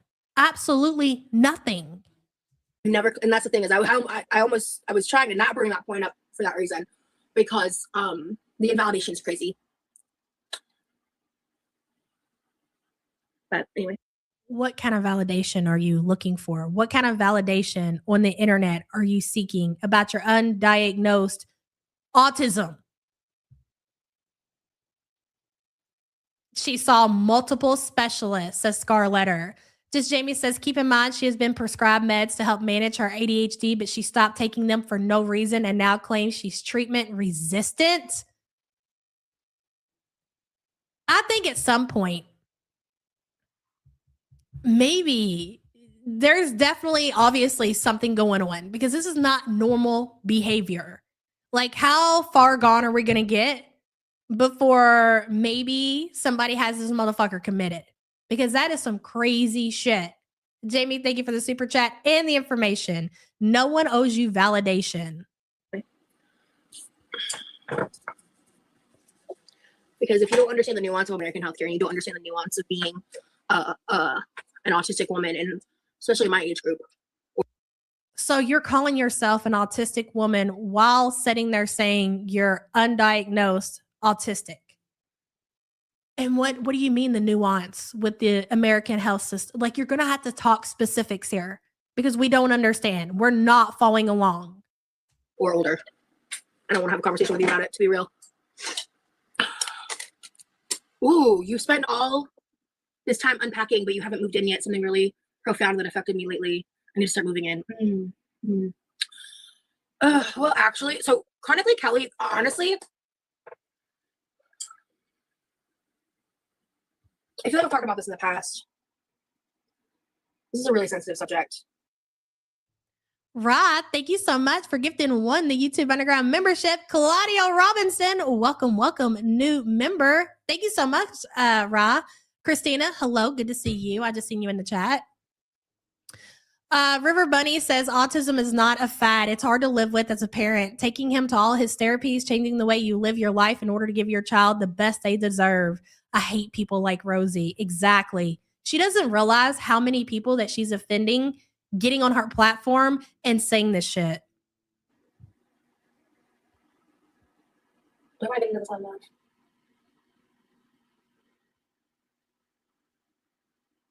The man that I talked about in my We're All Insane podcast interview, the man that cyber stalked me until 2021, he profiled me as being autistic before I was aware that I was autistic. And he used that to neg me all the time. And so for a long time, I would not accept that possibility. And as time went on, I started coming to some realizations. I started doing a lot of research, reading a lot of research articles, taking a lot of different tests. I spent about a part of a year listening to other people's experiences, talking with my therapist about it. I didn't just watch a few TikToks. You guys do realize you can convince yourself that you can think yourself sick. That's a true thing. You can literally think yourself sick. You can go and you can read all of these different forums and watch videos, and you can convince yourself, I've got that. And then you start reading the comments and they're there and they're like, yeah, all these things, all these symptoms, that's just me. I have this. It's a whole fucking thing going on TikTok with different like ADHD and bipolar and all of that. And that's what she's doing. To decide I was autistic. I know a lot of people love to push that narrative on people. That is not what happened with me. Coming to terms, I'm sorry if I cry, coming to terms with realizing that I'm autistic was one of the best things that's ever happened to me. It helped my childhood make sense. This is fucking wild. It's wild. It helped me to stop. She just sat here and admitted that she has not been diagnosed with being autistic. She has seen professionals. They said no. And she is saying yes. The best thing that's ever happened to me. It helped my childhood make sense. It helped me to stop trying so hard to make other people happy, to make other people see me in certain ways. It made me realize how I can be truly authentic to myself. And it made me find a peace that I'd never had before I came to that realization. It helped me heal aspects of my childhood that I was not able to prior. This is not something I'm lying about for attention. This is not something that I take lightly at all. In hindsight, I regret making the vlogs that I did about it, simply because of how weaponized it is against me. So she doesn't regret getting on the internet and lying and telling everybody that she was autistic. What she regrets is that people weaponize that against her. That's the part that she cares about. Hey, Sean, having all of these disorders gives her an out for being a functioning adult. Quite useful, wouldn't you say? That's exactly it, Sean. I agree with that 1,000,000%. And thank you so much for the support. Her ass is just lazy and spoiled. Mia says, TikTok tries to convince me that I'm autistic all the time and that I'm also in love with Pedro, whoever that is. Neither one is true. It's so true, though, Mia. Thank you so much for the super chat, hon. Ellie says, being 600 pounds is not peace. Still no recovery. And nobody is going to take her serious about anything until she tackles the elephant in the room.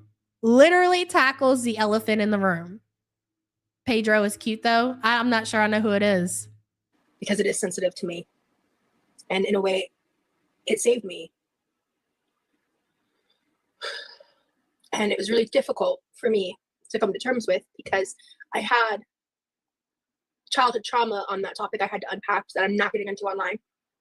And I had the trauma around the man who was so fucking evil to me.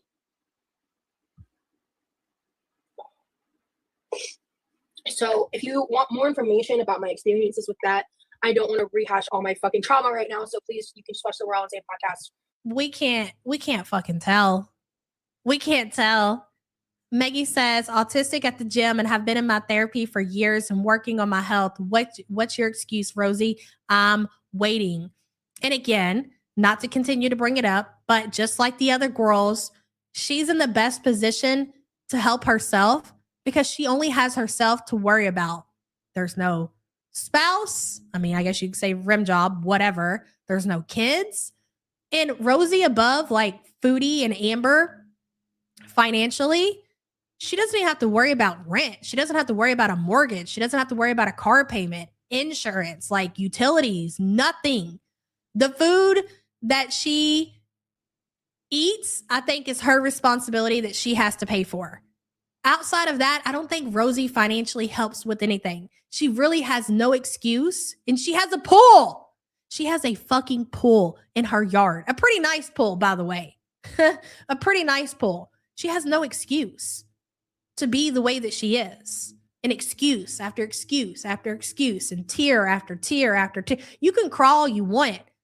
There's no magic wand that's going to come in and fix your situation, no matter what it is, motherfucker. Until you want to put in some kind of effort, it's not going to happen. Things aren't just going to get better. They're not going to just disappear. Maggie, thank you for the support. Lizzie says, I got a CPTSD diagnosis at 19. I still got my degree and worked as an ERRN. I got my autism diagnosis at 31. I never suspected. I thought I was normal. She just seeks an excuse for her horrible personality. And she sees that as a way to be a victim. Like, poor pity me. I have all these things wrong with me. I have to just sit here and squat in my grandparents' home and do absolutely fucking nothing. She doesn't clean that house. She doesn't mop those floors. She doesn't wipe down those counters. Bare minimum. Nothing. There's a reason why she doesn't do anything. All these mental health issues that she has. Oh, I'm in, what does she talk about? Her pain that she's in all the time. I'm in horrible pain. Well, yeah. I don't deny or think that she's lying about being in pain. I would imagine that anybody that is that size probably is in a lot of pain all the time. But at some point, again, you got to do something about it. At least you can. I mean, dude, if Tammy Slayton can get out here and lose like 600 pounds, so the fuck can you? Lizzie, thank you so much for the support. For that. But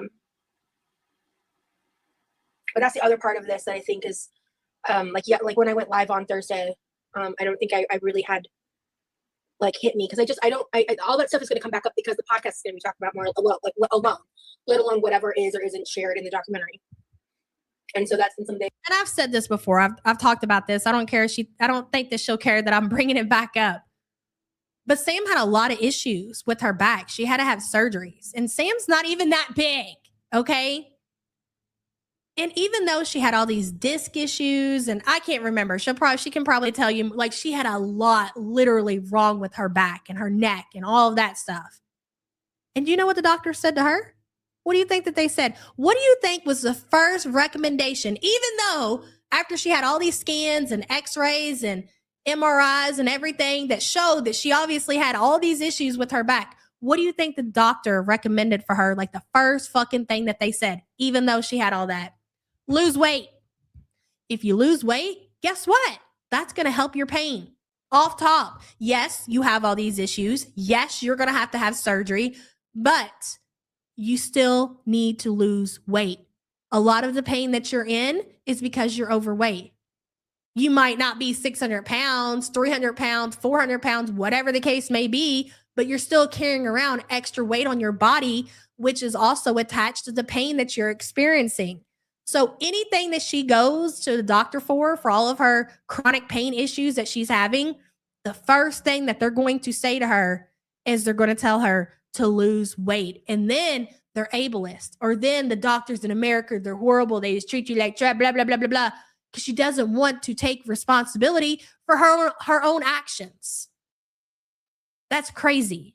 Thing that I've kind of been like the I can't imagine. Here's the thing. Like, again, it's kind of like what you see with Foodie. You're not embarrassed by any of this. You're not embarrassed to come online and tell people that you have chronic pain, and yet you continue to shove food on camera down your throat and do absolutely nothing to get some of that weight off your body, but you're still willing to get on camera and cry about the chronic pain that you're in.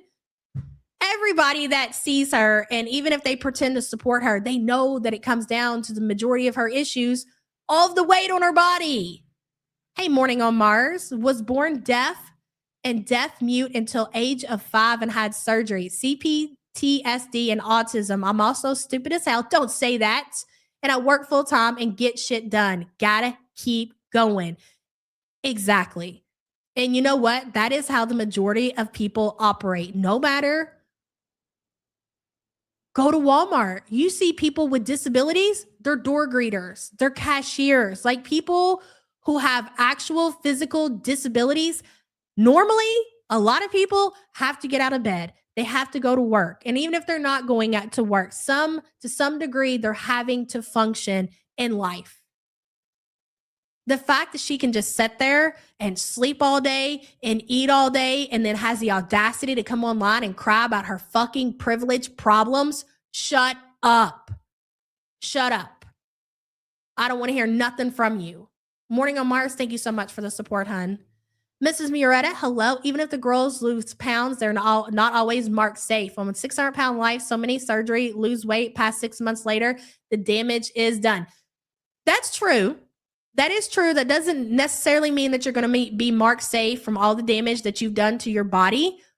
But you're not going to tell me that her condition is not going to get better. She might have some issues. Yes, that's true. But still, her condition, you're not going to tell me that this woman would lose 300 pounds and her situation would not be better. It might not be perfect, but I promise it would be better. And thank you for the support, hun. the past day or so I've kind of been like sitting with too. And my experiences with those people and all of that were honest, and I know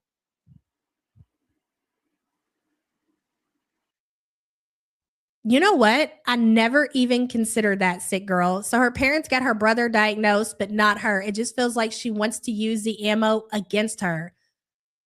And I guarantee that Rosie holds some kind of resentment towards her parents and her brother, that he has an actual diagnosis and she doesn't. And it shows. It shows the way that all those clips that I've seen on Twitter and people's reactions or whatever when her mom was in town, you can kind of tell that Rosie feels a certain way about her mom.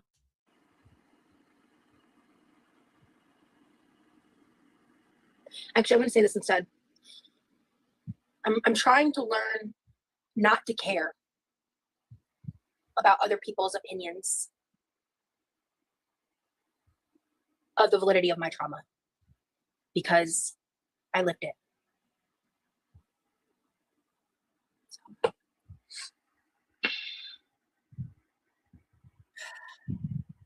You're fine. Ladies and gentlemen, the only person in the fucking world who's ever went through trauma, I present to you Quirkyloverosee. Wow. Pat yourself on the back.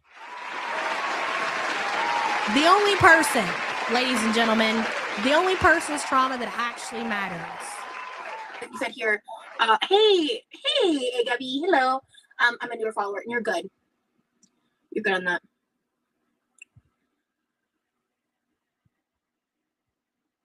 So Jake said, I thought you got tested for autism and said they. Let me tell you something about trauma. And this is not to use somebody else's story, but this is one of my really good friends that I grew up with, okay? And she still suffers with it present day. And this didn't happen when she was a child. This happened when she was early 20s. And it's caused her a lot of issues in her life. And because of that situation, she is really paying the price for what happened. She lost her mom and dad at the same time. It was a murder situation type deal. That is some traumatic shit. And that is something that to this day has affected her life. And for you to get on here, Quirky, and cry, everybody has shit that they're dealing with, and you don't know the extent of how bad it actually fucking is. Everybody is dealing with something different. You're no fucking different, and your trauma is no more worse than anybody else's, no matter what has happened. The difference is that people have to somehow process that and deal with that shit and find a way to move on.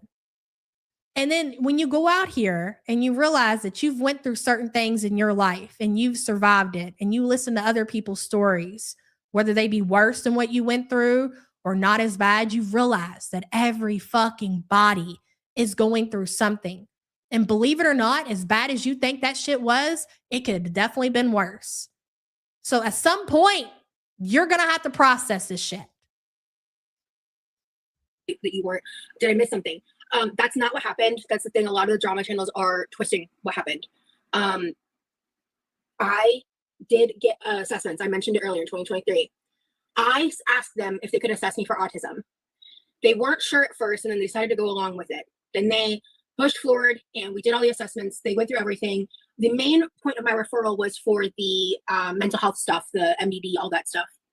But I pushed for autism. I wanted to also get assessed for dyslexia and other stuff, but that would have cost an additional $800, and I wasn't able to access that. When I got... Not shocked. Not fucking shocked. Don't have any money. Can't do this. Can't do that. Can't access this. Can't access that. Is there anything positive going on in your life? Is there at any time, can I turn on your live streams and you be positive about anything in life? This is depressing as fuck. The results back. What she said to me, and this is something that many autistic people experience when they don't see the right type of psychologist. And this was something I wasn't able to do the research and find the type of psychologist, the kind of specialist that would be able to better help me in my specific case. So what this psychologist said to me was, you are probably autistic, but not autistic enough for us to diagnose you at this time. Come back in 6 months and we can try again. Come back in 6 months and maybe you'll be a little bit more autistic. Maybe we can give you an actual diagnosis. That's what she says that the doctor said to her. And that's an inherent flaw with the United States healthcare system that is not a reflection on the validity of my experiences. Why? Why are you blaming the health? Okay, so if you got a diagnosis that you didn't like and you didn't agree with, so what do you do? What do you do if you go to a doctor and you tell a doctor something that you know is wrong with you, and they tell you this is not what's wrong with you, but you are convinced that it is? Most people would probably try to go to another doctor. And if you got to pay out of pocket, you got to pay out of pocket. That's how much it matters to you. Get a second opinion. Exactly. You get another opinion. It happens to people every day for various reasons. Lots of different reasons that people would go and get a second opinion. Absolutely. But the U.S. health system is just flawed. I love when people shit all over the United States, but they'll hold their fucking hand out for every fucking thing that they're willing to give you. Ain't that right, Rosie? Ellie says, all I'm hearing is a massive amount of HC access. Exactly. Ellie, thank you so much for the support. She did the entire test and was told that she is not. Get a second opinion, girl. Period. I have never claimed to be diagnosed autistic at any time. You will never find a clip of that happening. Anyone saying that is lying. I've always used the terms either self-diagnosed or, once I found the better term, self-determined, because I'm not a fucking doctor and I prefer that term. I've always stated to be that self-determined autistic. I'm not diagnosed. I didn't get the luxury of that as a child. I didn't get to know that about myself. I didn't get to be a Shots fired. Bam, bam. Shots fired. Shots fired at who? Shots fired at her parents. Shots fired at her brother, Levi, who goes to work every day and makes sure she has electric, make sure she has water, make sure she has the things that she needs because she can't work and won't fucking work. And the money that she does make from YouTube, she eats it. That's who the fuck she's talking about. That takes some real balls from somebody who does fucking nothing to provide for themselves. I've always stated to be that self-determined autistic. I'm not diagnosed. I didn't get the luxury of that as a child. I didn't get to know that about myself. I didn't get to be accommodated. Period. I'm in my kitchen at 3 a.m. because I can't sleep. So thank you, Bridget. Hey, Gigi. I just didn't want to like say your name. That's what I'm saying. Why would 6 months? Imagine saying that being autistic is a luxury. I mean, I get what she's saying in a sense, and I'm not saying that that fits for her. What she's trying to say, but she just presented it horribly, is that she didn't get diagnosed the way that I guess her brother did, and probably was, I guess, treated or whatever happened. She didn't receive any of that care. Only her brother did, is the way that I took that. Regardless, Rosie, it's not, number one, it's not a fucking luxury. And number two, according to the chat, you were taken to a doctor and you were told the same thing. No. Months be different than 3 months or that day. That's my point. They said to come. Rosie and Foodie are so much alike. They try to come on here and they try to create the narrative and they try to run with it. And when people push back because they put the pieces of the puzzles together because they slip up and they tell the truth of the matter, they get really mad. And it's the same thing. It's the duper's delight, if you will. The same duper's delight that we hear come out of Foodie's mouth. Sura says, I'm not sure what the Florida rules are, but I would bet money she could get Medicaid fairly easy. I thought the same thing. It takes months for review, but I work for, is it Indiana Benefits? I said the same thing. I would imagine in Rosie's, and again, I don't know. This is just me guessing. Okay. Somebody in chat can correct whatever. But for Rosie having all these conditions that she claims that she's already been diagnosed with, along with the fact that she's super morbidly obese, I would imagine somebody in her position would qualify for Medicaid. I don't know. I don't know how that works. But has she put in any kind of work to see if she qualifies? Has she called around? Has she did the applications? Has she went on the websites? Things that people would do if they are trying to see. She tried to for the SSI and didn't qualify. See, I don't know if SSI and Medicaid, if they're all the same things. I'm not really sure how that works. Like there's so many different, I think, assistance that you can get.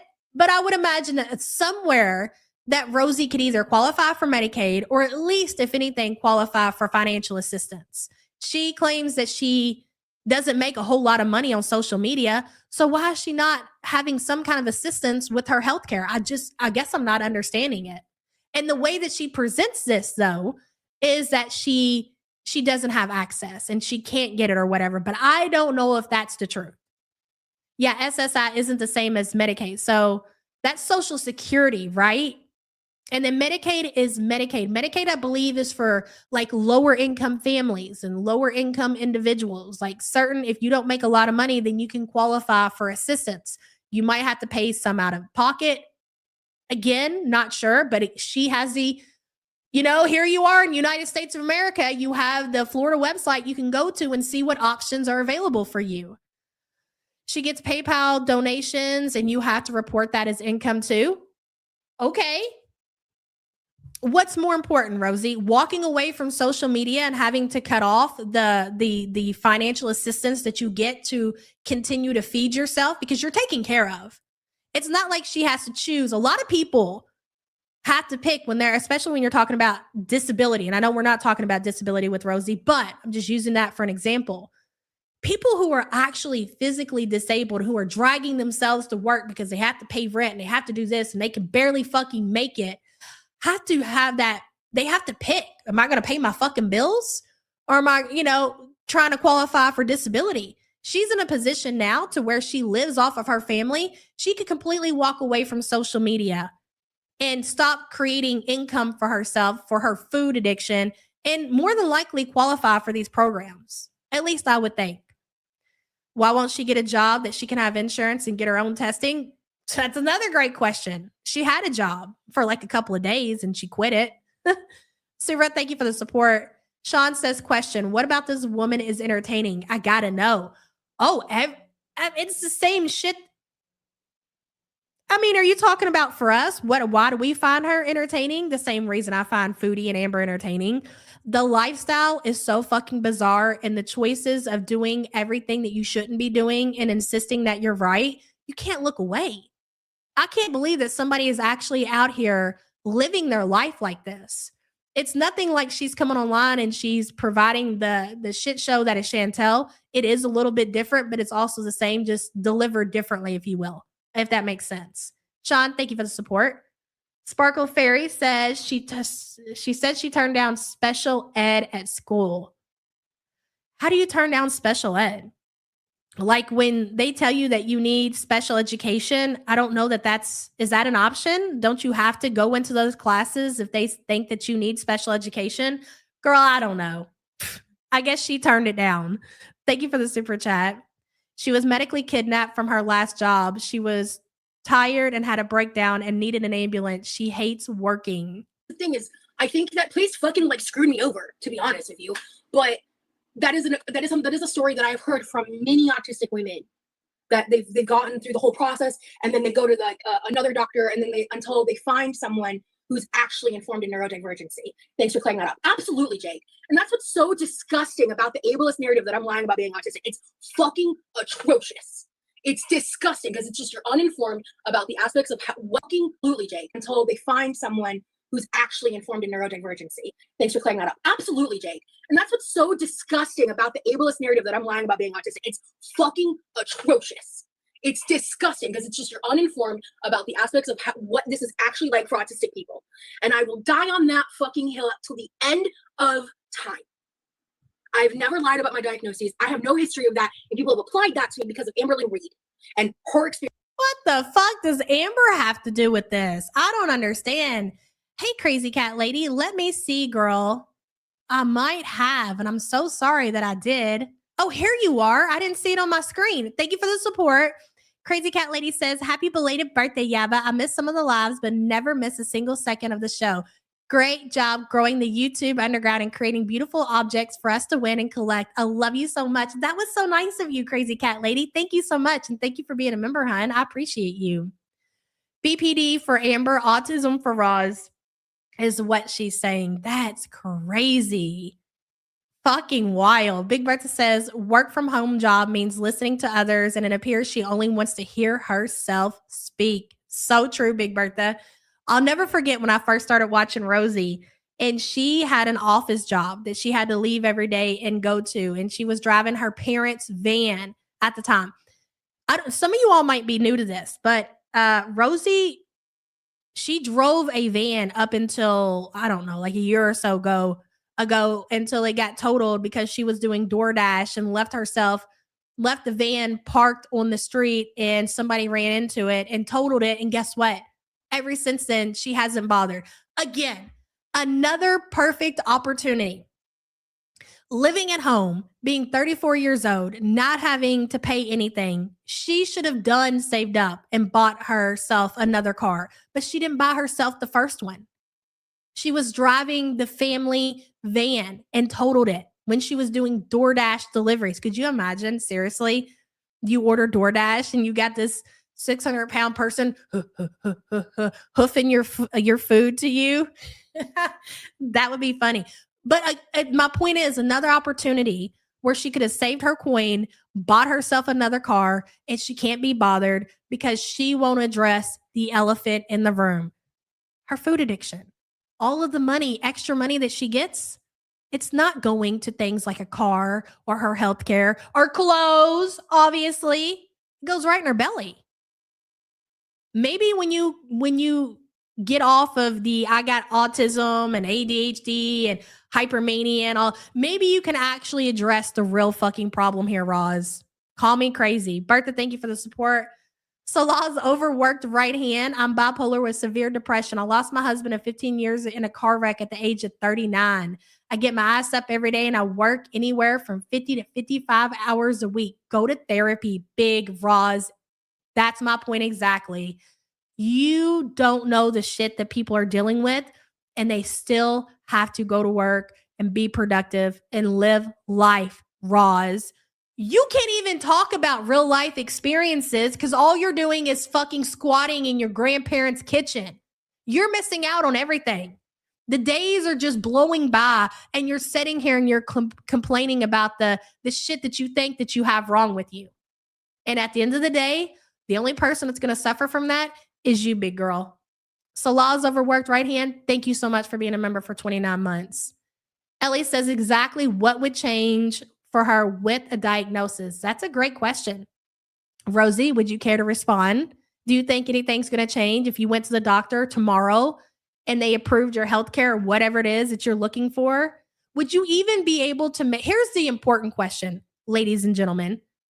Let's say Rosie actually did get approved for her healthcare insurance that she so desperately claims that she needs. Hey, mother of gladders. Would you even go to your appointments? Would you get out of bed? Would you leave the house? Would you go to these appointments even if you had insurance and you found yourself a doctor? I think we all know the answer to that question. Foodie can't get her 400-pound ass out of bed to go to the doctor. You want us to believe that you can get your 700-pound ass out of bed and go to the doctor? I think not. You can go to Texas for dick, but I highly doubt you'll go around the corner to see a doctor or professional. Ellie, thank you for the support. Hello, Really Billy. My hand was mauled by a cat this weekend, sealed the scratches with super glue, and still showed up to the typing factory this morning. I don't know if you're trolling or what, but you wouldn't be the first person that I know that has super glued a wound together. That is a thing. Motherfuckers, if you know, you know. You think that they're bullshitting? It's a thing. Some people will flat out refuse to go to the doctor and they think that their shit is not that serious. They will super glue some shit together. I've seen it happen. I've known somebody to do that. Really, Billy? Thank you so much for the support. Experiences and her story that's fucking fuck all to do with me. So let's keep cleaning dishes. The number one reason that Rosie Roz will not go see a doctor. Well, maybe not number one. Maybe it's number two. Number one, too fucking lazy. Number two, we already said it a million times. What's a doctor going to tell her? The first thing that she should be working on, losing weight. Does she want to hear that? Are you going to be able to go to a doctor when you're 700 pounds and them tell you that your number one problem is your weight? Doubt it. Yeah, I wouldn't recommend doing that. I'm just saying I know some people that have done it. Not me, bitch. I'm putting my part of a finger in a bag and I'm taking my ass to the emergency room. Absolutely not.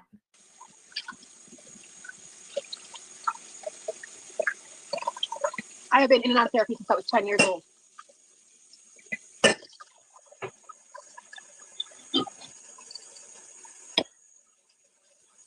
That's a great question. Do you think? I mean, guys, do you guys remember listening to Chantel and talking about like how many times, like before she even did it with Salah, but I feel like it started to dwindle away as her relationship with Salah progressed. But even when Chantel was in Kuwait, she was talking about talking to a therapist or whatever. Foodie was constantly talking about a therapist and how she's going to go to therapy and she's going to work on herself and blah, blah, blah, blah, blah. And we always said it. The problem with therapy and why it doesn't work, and because you have to be willing to listen to what they say and willing to work the program and be willing to listen to the truth. Does Rosie seem like somebody that would be willing to listen to the truth? Do you think that Chantel seems like somebody to be willing to listen to the truth and actually take somebody's advice? No. So even if she was lucky enough to get insurance and be able to see a therapist or be able to see an actual doctor, they wouldn't listen any fucking way.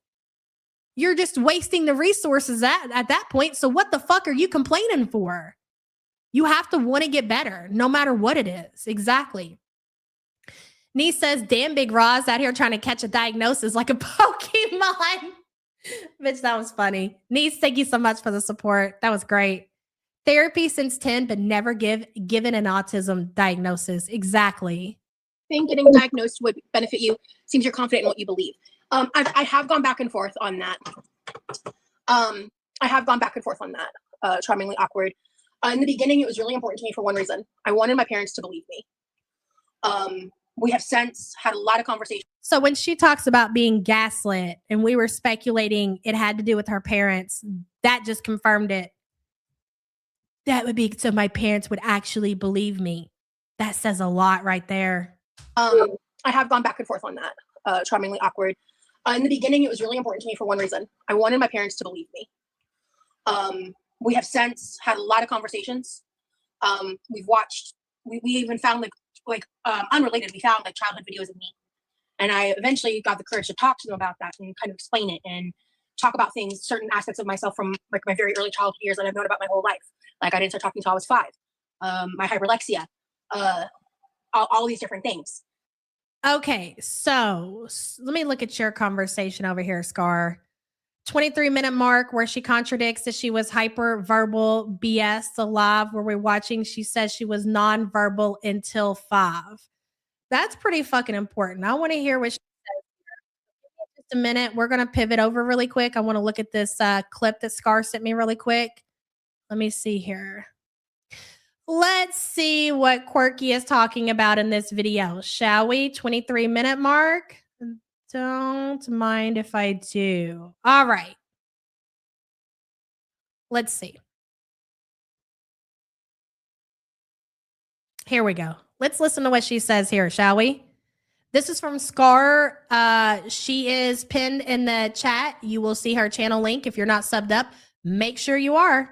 Be autistic because I was hyperverbal, because I was hyperlexic. But that is why it's called a spectrum, and there's different needs. Autism is a spectrum, and back then I couldn't be autistic because I was hyperverbal, because I was hyperlexic, but I would also struggle with reading too. So what does hyperverbal mean? I'm not sure. I could assume what it means, but I'm not for sure if that's what it actually means. What does hyperverbal mean? Her mother fed her as a child to shut her up while she was dealing with Levi. What is the age difference between her and her brother? Oh, I'm not sure. That's what I'm assuming, niece, but I'm not quite 100% sure. She talks too much. So it's the opposite of what she's claiming present day. Present day, she claims that she wasn't verbal. She wasn't talking until she was 5 years old. But in this video right here, in this clip, it seems to say the opposite. Autism is a spectrum, and back then I couldn't be autistic because I was hyperverbal, because I was hyperlexic, but I would also struggle with reading too. So I read so much as a kid. I regret the tattoo now. I got this before all the JK bullshit, but Harry Potter. This is horrible. Why did I pick to do this? This is so bad. It was such a big thing for me as a kid because it was like a story about friendship. And, I spent so much of my just throwing buzzwords around that room. Yes, like what did you say? Hypervocal, hyperlexic. So the opposite of dyslexic, is that the case? She could read? Feeling like I know many of tiny humans that are diagnosed with an array of needs. Some Lauren says I was hyperverbal in grade 2 and they put my desk in the hall and I was healed. My son, my oldest son, bless his heart, he was such a good boy. And every time I would go to the parent-teacher conference, every year it was the same complaint. He talks too much. Then it didn't matter where the teachers moved him. He was going to make friends with everybody and he was going to have a conversation. He was just such a happy kid. He just loved everybody. And he, to this day, is the same. And he will talk. It didn't matter where you put that boy. He's going to, you put him next to an 80-year-old woman, he goes sit there and have a conversation. Holy shit, the books they pick up. She's making it sound like autistic children don't read. I was never understood and had all these expectations of being like a neurotypical Mormon girl, and I could never meet them. I'm feeling like a constant failure. Oh, was her family Mormon? I feel like I've heard that before, but I must have forgot. That could explain a lot. And you still are. That's fair. You are a failure, in my opinion, allegedly, supposedly. Being Mormon and feeling like that because of what my cousin had done to me, that I was somehow less pure, that I was no longer innocent, that I was of the devil, that Okay, I'm pretty sure Scar said that was a timestamp. But this interview. How old is this interview, Scar? This is before she even came on YouTube, isn't it? That was a short timestamp. We don't know. You listen. I wanted to hear what you had to say, Scar. Ducos, thank you so much for gifting the YouTube Underground membership. Jaya, welcome, new member. Appreciate you so much, Ducos. This interview was a long time ago. You've had so much time to find a therapist, to find a doctor, to work on things that have happened in your life, Rosie. Nobody is trying to take away anything that has happened to her. I didn't realize she was going to get into that, but again, at some point you're going to have to take the steps to try to heal from that. Miss T says, bitch couldn't shut her mouth straight out of the womb. Right, Miss T? And I think that shit's gotten her a lot of fucking trouble. Miss T, thank you so much for the support. Anna Peters says, my desk was moved in French class because I was talking to my friend too much, but nobody ever thought to call me hyper-verbal. She's got a lot of free time on her hands. That's what I really think it comes down to. Maybe if you didn't have so much free time, Rosie, you wouldn't be sitting around watching these videos, trying to diagnose yourself, wait till she shows you guys the book on autism and how she's went through this book and she's highlighted everything about autism that fits her situation. Again, maybe a hobby, maybe some swimming lessons. I don't know. Anything but what you're doing right now. Anna, thank you so much for the support. Okay, let's pivot back to where we were because this shit's getting good. I love it. I think it's great. Foodie fucking who? You want to sit over there? You want to sit on your couch? You want to talk about movies? Then girl, have at it. Because we're about sick of it. I think I can speak for the entire community. And I mean, like, I don't even know if hyperlexia was a thing that was known in the mid 90s. You know what I mean? I've known about my whole life. Like, I did childhood videos of me. And I eventually got the courage to talk to them about that and kind of explain it and talk about things, certain aspects of myself from like my very early childhood years that I've known about my whole life. Like, I didn't start talking until I was 5. My hyperlexia, all these different things. And I mean, like, I don't even know if hyperlexia was a thing that was known in the mid 90s. You know what I mean? I don't know. I don't think my parents knew about it, right? So ultimately it's just like we came to these conversations and you know, I shared a lot of these resources and things. Like, my mom has a psychology degree, so like she's very informed. So when I present her with facts, she's very knowledgeable in that, you know. And we're now at a place where I no longer feel that way because they have come to terms with aspects of that I never thought I'd get. And I'm so great. I'm gonna cry if I talk too much about that. I'm so grateful. So outside of that, I don't know. Outside for me, listening to everything that you presented just in this stream, I would say that your parents are at a place now to where they just go along with it because no matter how many times they tell you what the truth is, you're not going to accept it. And I think you've beat them down to a point in their life to where they now just go along with what the fuck ever you tell them because they can't bother to deal with this shit anymore. That would be my guess, but what do I know?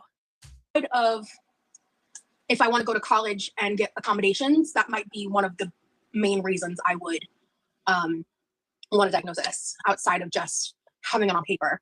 But with the current state of the world, I go back and forth on that a lot. Like, and that's just my honest feelings on that. So I'm pretty sure what I just heard was that something about going back to school, but she won't bother because of the current state of the world. Is that what she just said? Or did I just completely make that up?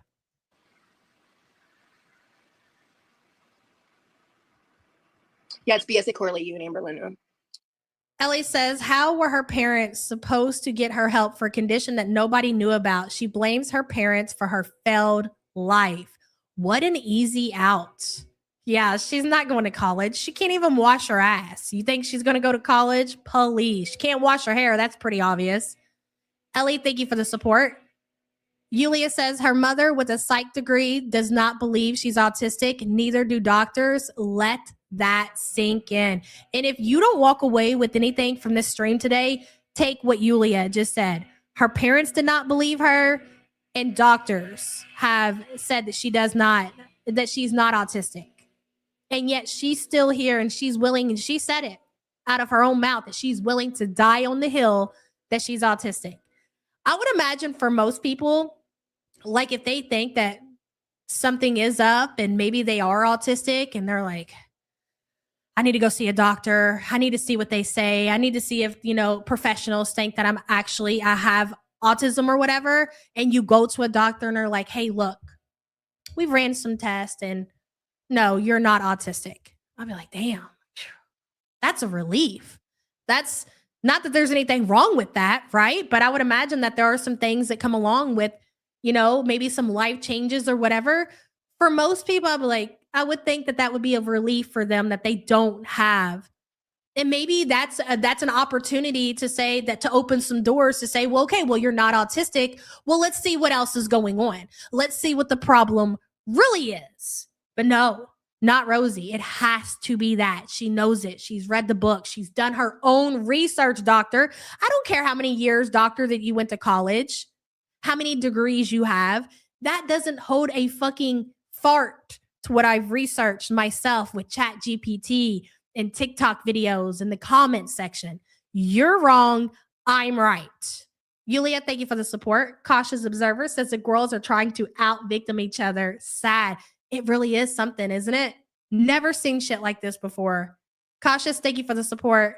Carrie says, I thought Mormons don't believe in psychiatry. Correct me if I'm wrong. See, I know nothing. Okay, Big Bertha says they want you to go to elders for any kind of help, not doctors. Okay, that makes sense. Carrie, thank you for the support. Big Bertha, thank you for responding. I looked it up because I was curious. It's just showing what it says. I don't know, but it says due to high demand for assessments, basically allowing others a turn to allow for developmental changes and prevent fatigue. Yeah. Well, do you guys that realize that Rosie is also in other communities? Where did she say she's been sharking around in like the is it the chronic pain community, or girl, she's probably in a lot of them, and she reads what people post on these forums, I'm assuming, and she inserts herself into what these people are experiencing for herself. It's just all so bizarre. And again, a lot of it comes down to this motherfucker's got way too much free time on her hands, and she's obviously very bored. Anna Peters says, red flag, not willing to consider she may be wrong. Ooh, what do they say about that? That sounds like a narcissistic trait, maybe, Rosie? Probably. Anna Peters, thank you for the support. I didn't either, Stacey. Oh, let me grab the book. Hold on. I got that term from a book. Yes.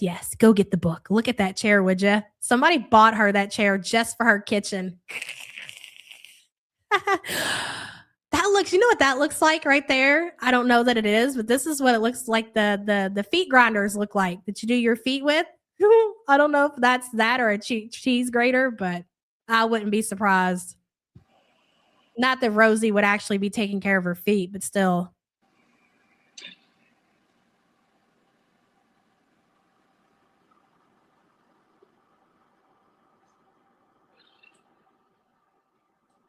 That, to be honest, Ellie, not to talk shit on your sister, but that sounds draining. And you have to come to a place in your life, whether family or not. Would I sniff Rosie's chair? Absolutely not. Chantel only, baby. Okay. She's the only one that actually has my true love. Chantel only. I'm not sniffing Rosie's chair. I'm not sniffing Amber's. Just foodies. Back to what Ellie was saying.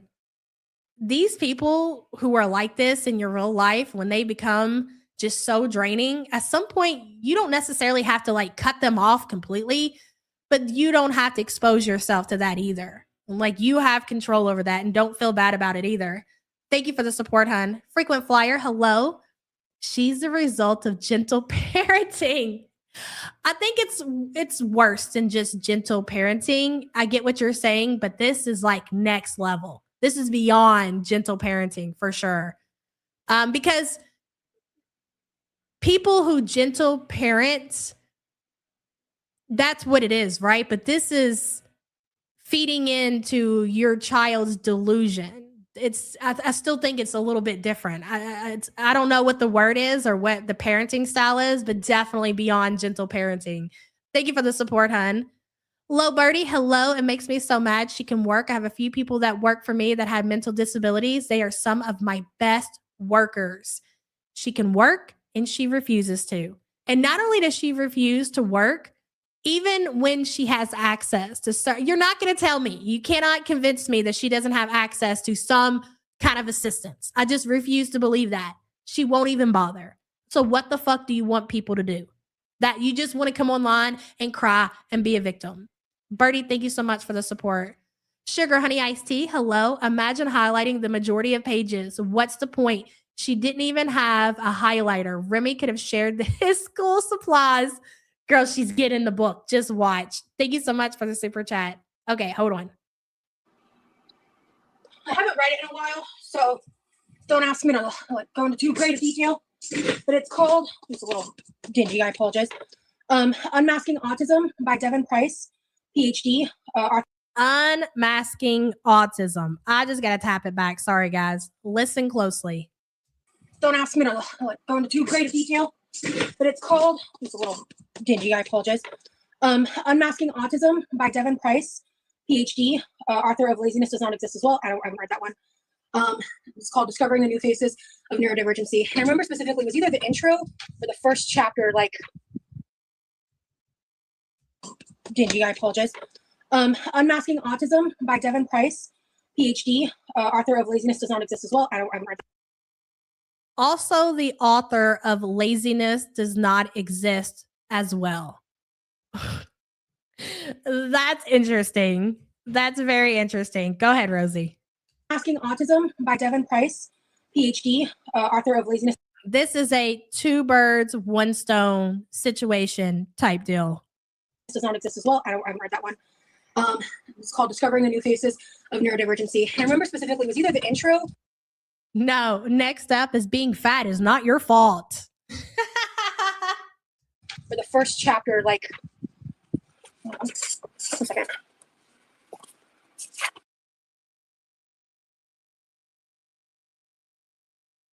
Damn it!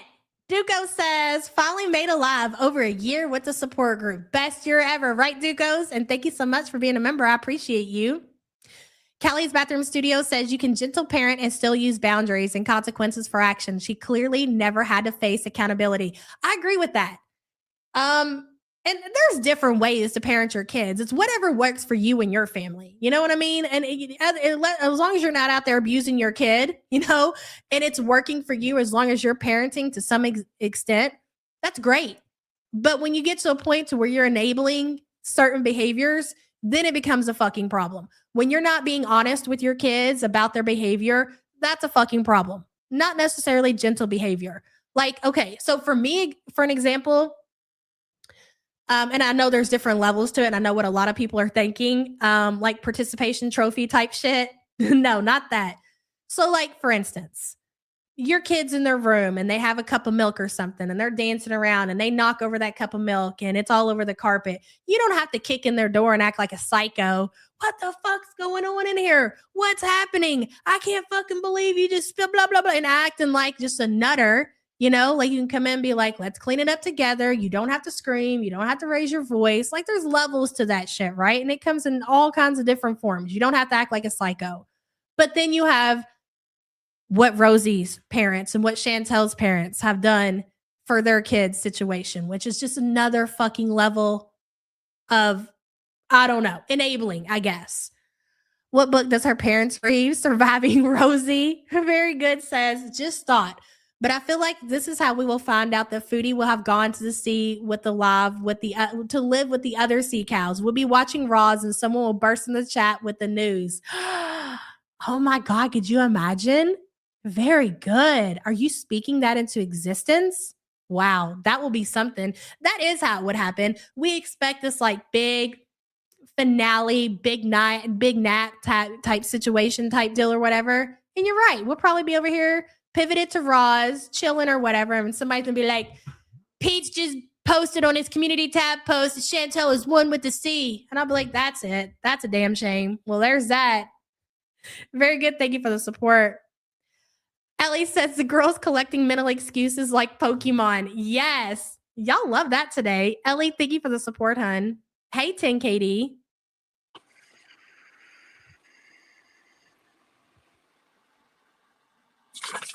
Yeah, I think it's the intro. Do you see all the highlighting in the book that she's done? Look at that. She has really been doing her research. Oh, okay. Can't get a job, but she can go through a book and she can highlight everything that fits her situation. That's a note I made. Okay. Okay, just Jamie says apparently the author has a PhD in social psychology and not clinical psychology. It is mostly a personal account of their experience, not a diagnostics tool. That's interesting. Cancer warrior, I can't believe it. How fucking dare you? Yeah, so basically I was highlighting the things I related to. The experiences I had also experienced. The feelings I had also experienced. The things that aligned with me.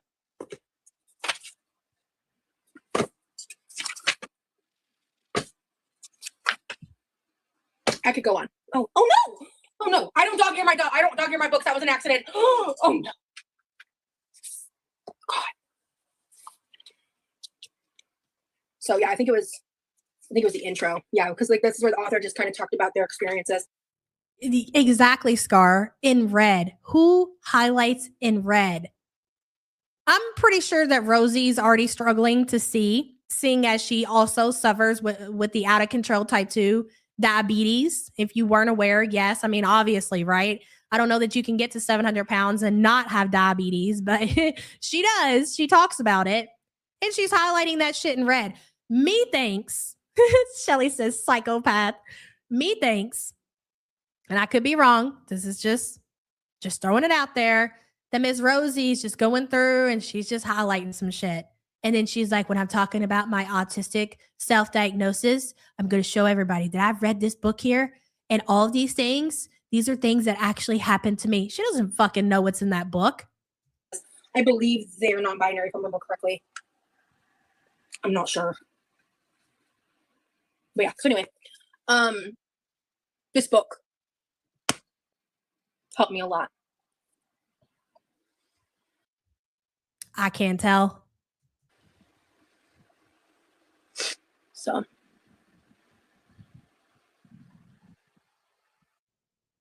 Modern Puffin says the way everything is exaggerated is crazy. It must be. You must know that she is suffering. She's suffering, don't you know? Modern, thank you for the support. yeah. So I got that turn from this book. But yeah. I don't know if I've talked about this book before.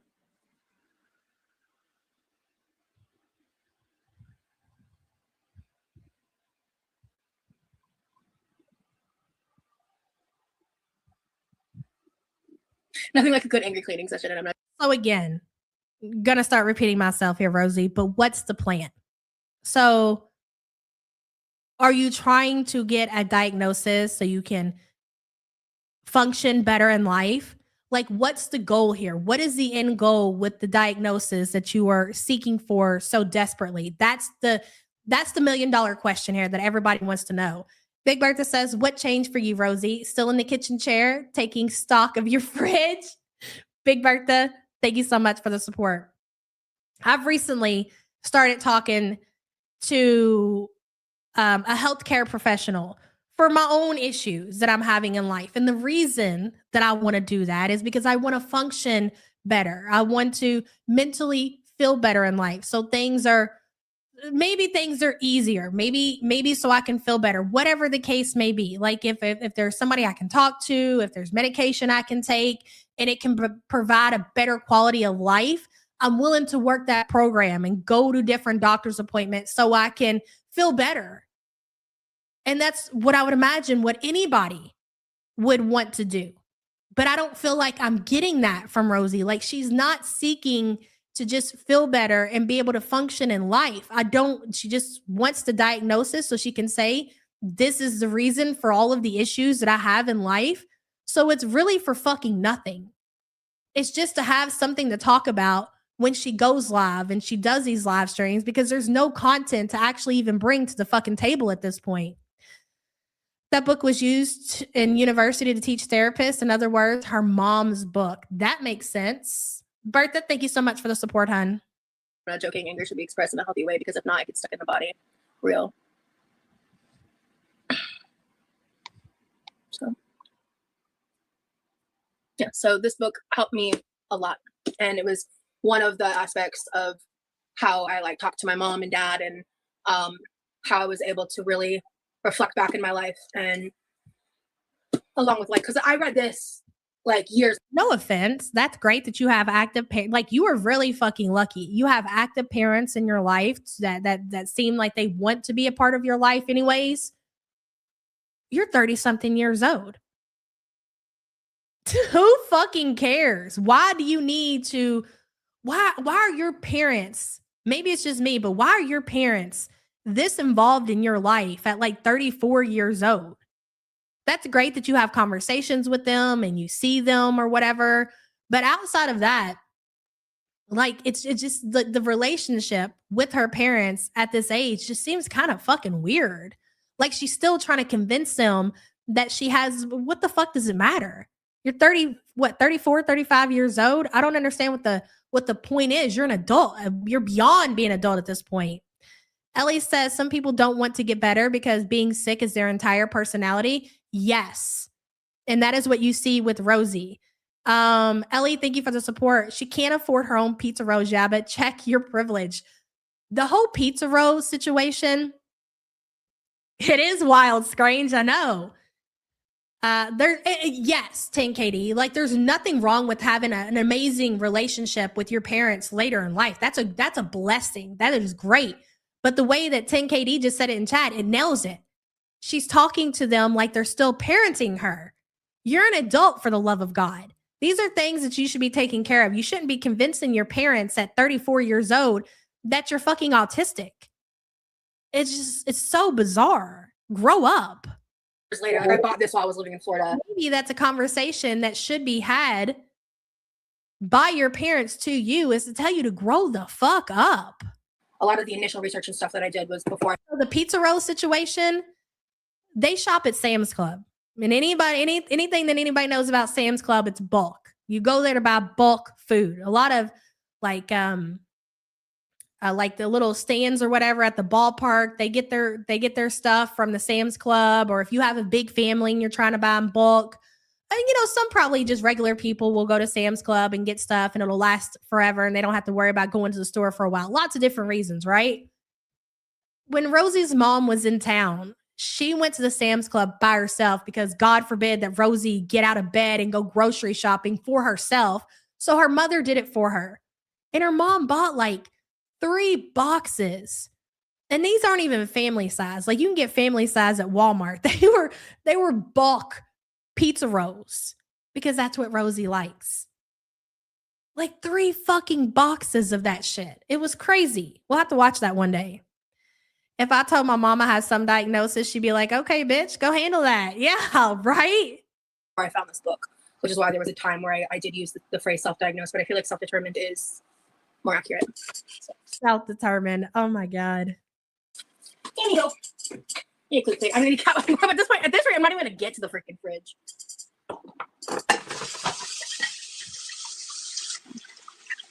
At the end of the day, people are gonna be ableist and nasty, and I've just accepted that. But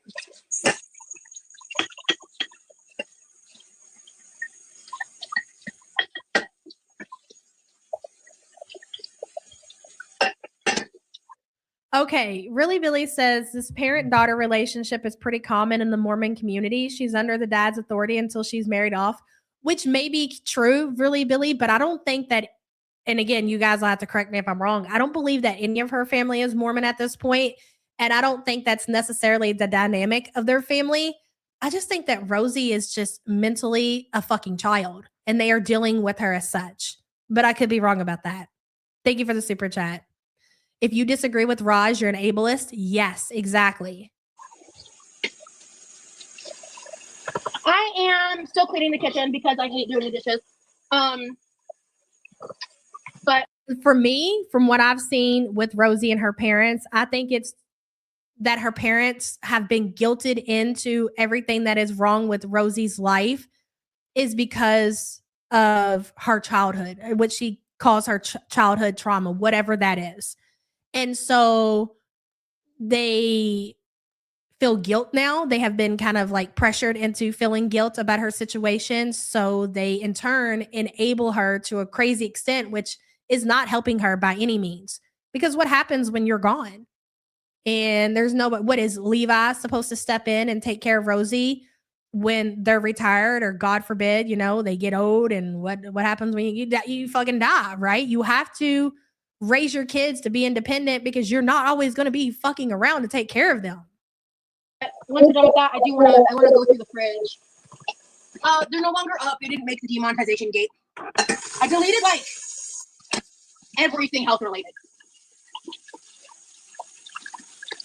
In a effort of being abundantly cautious, because in case you're new, I got demonetized back in November. It was either late October or November. I honestly don't remember the exact date right now off the top of my head. And it was related to the fact that I used to talk about issues related to eating using certain vernacular that you're not going to catch me saying on this channel again, because we ain't doing that again. And I agree with that too, Big Bertha. I think it's easier to go along with her to keep the peace until they get back out of the country. I think she harbors resentment because her parents probably needed to assist her brother at different times in his life, taking attention away from her. Isn't that fucking sad?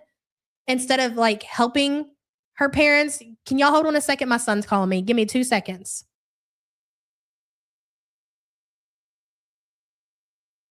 Hello, sir.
Sorry about that.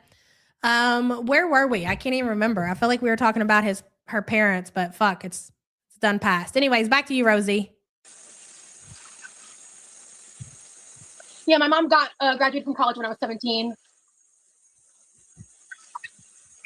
Well, Sweet titties. I don't want to get into specifics about Fucking dead. Rosie's face is growing frontwards and the back is flat. She was never turned as a baby. That's crazy. the journey I went on with my parents regarding me being autistic. Because we're good. And I don't air family business on the internet. Yeah, I can't tell. You've told enough of your brother's business, ma'am, and your parents, by the way. But okay. Did nobody put you on your tummy? That's insane. She probably blames her brother for that too. Freya says Roz got a butt burn from setting on a pizza roll. I seen y'all talking in chat about that, but I thought y'all were just trolling. Like, seriously, she dropped a pizza roll in her seat and what sat on it? Oh my God. She had that shit coming. Freya, thank you for the support. She gets all the tummy time now. I'm sorry, but I've never, ever, as fatty as I've ever been, I've never fucking really liked pizza rolls. I think they're gross, especially at 43. No, thank you. My kids don't even eat pizza rolls. I've discussed in the past. The arms are really something to see, Cancer Warrior. They are. I would imagine like just doing anything, picking up anything, lifting her arms above her head is probably pretty tiring. About my frustrations on that topic, I believe, but somebody said, how long did it take for her to feel it? Oh my God. It's been resolved.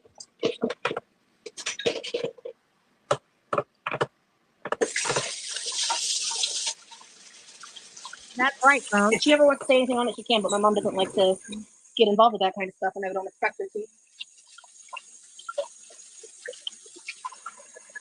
I definitely think that she was more than likely given a bottle or a binky way too long. I think it's very obvious from all the dental shit that's going on, the mouth situation. That's what I see. I see somebody who probably took a bottle till they was like, I don't know, 7 or 8 or some shit.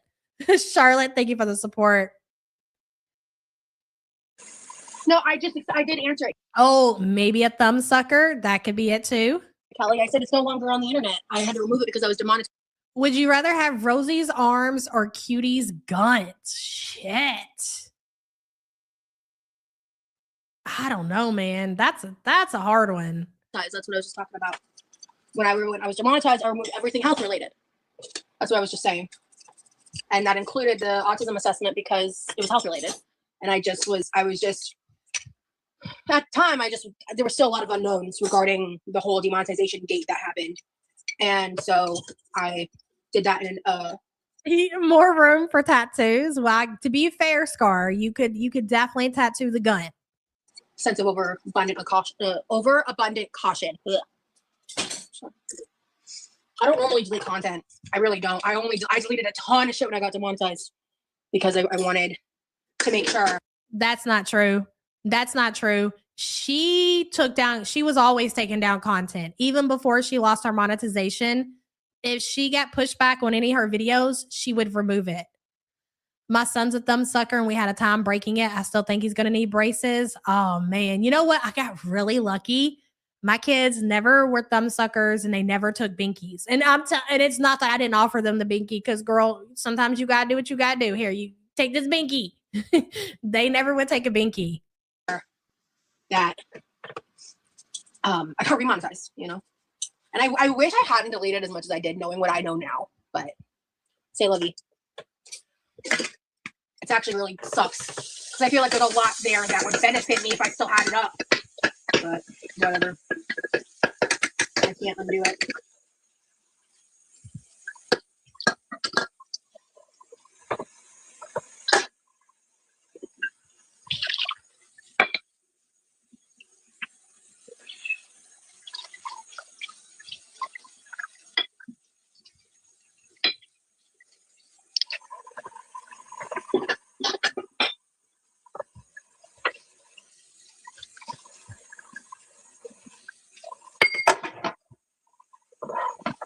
If I were to ever get tested for autism again, I may never talk about it.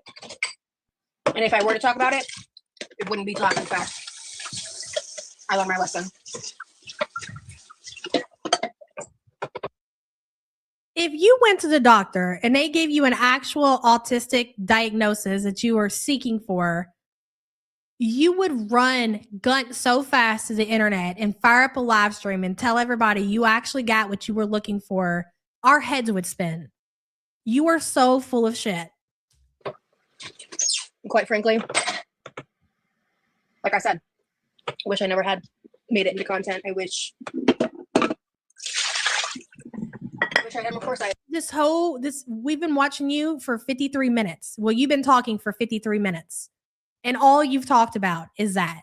But you want us to believe if you went to the doctor to get diagnosed for autism, you wouldn't talk about it. Right.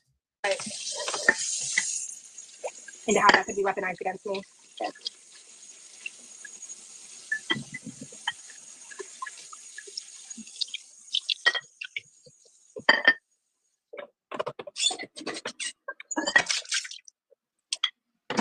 Does she ever go outside? She does get in her pool sometimes. Her new bio would be diagnosed autistic. Exactly, Strange. She would probably include isn't the symbol like a puzzle piece or whatever. That would be all in all of her profiles, her Instagram, her YouTube, her TikTok. It would be everywhere. She would be absolutely thrilled. But as far as her going outside, she does go outside and get in her pool sometimes because she's lucky enough to have an in-ground pool. But as far as actually getting sun, isn't her pool like shaded, like screened in, which is kind of crazy to me. If I want to go to the pool, I want to get some freaking sun. But so as far as like going outside, yes. Is she actually getting any sun? I don't think so.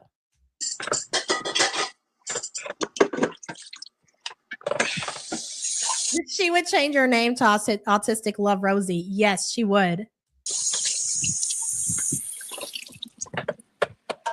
Oh, well, I'm not sure. I thought it was the puzzle piece. I very well could have got it wrong. Whatever it is, she would be using that.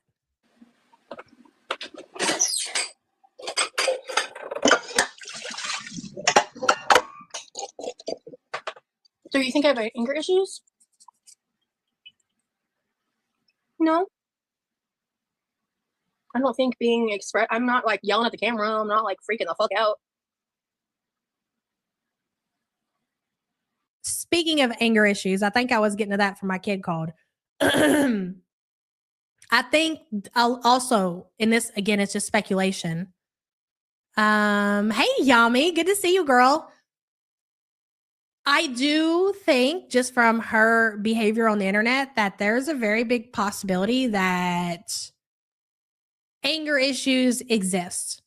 And I do not think that her parents want to deal with that either. I think she might get a little crazy. I'll leave it at that. Do with that what you will. I know it's not that great having autism. It fucking sucks for a lot of reasons. Good night, Allie. Yeah, they wanted to put me in. There was a point where I was really struggling in school and they wanted to put me in special ed. And I remember my mom asked me about it and I freaked out. And because I was so scared, I was scared of being bullied harder. So they never did. And I still struggled. And that's why I didn't graduate high school. I wasn't able to cope with the bullying and I wasn't able to finish it. I attended high school for 4 They want to put you in special ed when you was in high school? That's crazy. Fiona's mom says, I know autism is a spectrum, but my stepson is very low functioning, will never experience a fraction of what, and she wants autism. Fiona, that's what everybody else is saying. Like, it's kind of fucking crazy. Thank you so much for the support. 4 years and I had to get my GED. Trust me, I know it sucks. It's not something I want. It just is. And that's not to shame anybody that's has to, you know, they go to school and they need special ed or whatever.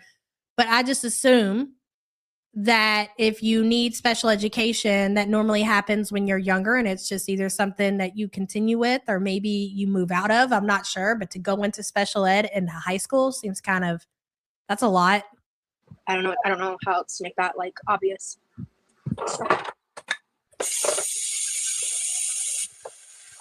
If you went to college, what would you want to study? Definitely psychology. Potentially, I do want to do more research. Man, that doesn't surprise me whatsoever. Further options, potentially something business related, potentially something, you know, it would just depend on like a lot of factors, like where I'm at in life, what my goals are in life at the time. But I went to school for 4 years. So when I dropped out, because basically what ended up happening at my specific high school, they had like this certain credit system where you could either be like a main regular diploma, like a regular diploma. How the fuck do you go to high school for 4 years and end up getting your GED? That just seems like a waste of time. And then like a tech diploma. So kind of similar to like going to tech school. So like the different types of credits you would need and stuff. It's like, I vaguely remember it. But like essentially they flip-flopped me like 3 or 4 times to try to help me graduate.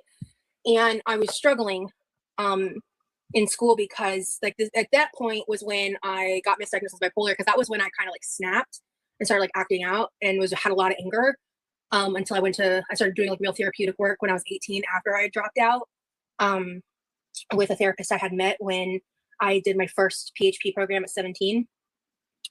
And I'm sorry, but she sounds like she was a fucking nightmare to deal with as a child.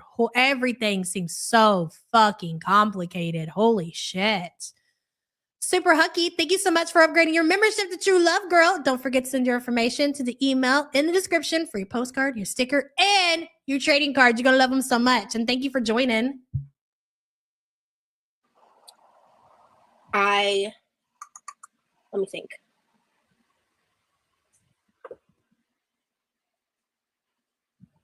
So, they told me I was going to have to do an entire year of school, like a full class load essentially. Most of it was going to be superlatives, like things that weren't even actual like math. What the fuck were you doing that you weren't getting your credits that you needed if you were going to school for 4 years, Rosie, that you were going to have to go an extra year? Hey, Fondue. Or whatever. Like I think there was 1 or 2 like actual classes, but the rest were credits I would need to get either the tech or the non-tech degree. Because when you've already went to high school for 4 years and you have a certain amount of credits, there are other options available other than having to consider getting your GED. Is your GED an option? Obviously, but I would assume it's for people who need a whole lot more than a couple of credits, especially if you've already completed 4 years. I would imagine that Rosie definitely got some credits in the 4 years that she was in high school. How did you manage to go to high school for 4 years and then you had to pivot to a fucking GED? And it was because they had flipped me multiple times where if I had just stayed in one, I might have been able to figure out a way to graduate, possibly with summer school. That part's a little fuzzy. Hey, Levi. Oh, actually, hand me that. I'll get some water. I'll put it back later. Going to bed? Okay. Have a good night. Have I been too loud for you since I've been out here? A bit. Okay, I'll tone it down. All right, thank you. I knew you were up. 3 o'clock in the morning. Your brother is a functioning adult, has to go to work, has responsibilities. You are in your kitchen talking about an autism diagnosis that you don't fucking have, keeping him awake. That's crazy. So, all right. Yeah, the high school story is definitely sus. Good night. I guess I gotta turn on the volume. Because even if you don't, let's say you, again, if you're short credits or whatever, and if you've already done 4 years of high school, so you can say that you got a high school diploma, and I'm sure in Florida exists, or Georgia, or wherever she was, there are other programs that you can go to get the credits that you need so you can get a high. Some people, that's pretty fucking important. I would imagine if you've done 4 years of high school, you want to walk away with a high school diploma. But she settled for a GED. Morning on Mars. Hello. I was in special ed. It didn't make much difference for me because the 90s sucked for autism. It was mostly because my grade 3 teacher was really hot that I started succeeding. Gay motivation. That gay motivation is life-changing, girl. Thank you for the support. I appreciate you. That's right. At least something got your ass motivated. But yeah, so I was freaking out. Like my mental state was really like the concept that I'd have to endure another year of that place and be like a 5th year. Like I wouldn't have been able to handle it. And that was like my entire life. My mom had always kind of like drilled into us, like we had to graduate. It was like graduate or die, basically. And then I was like expressing to her the situation and like how I felt.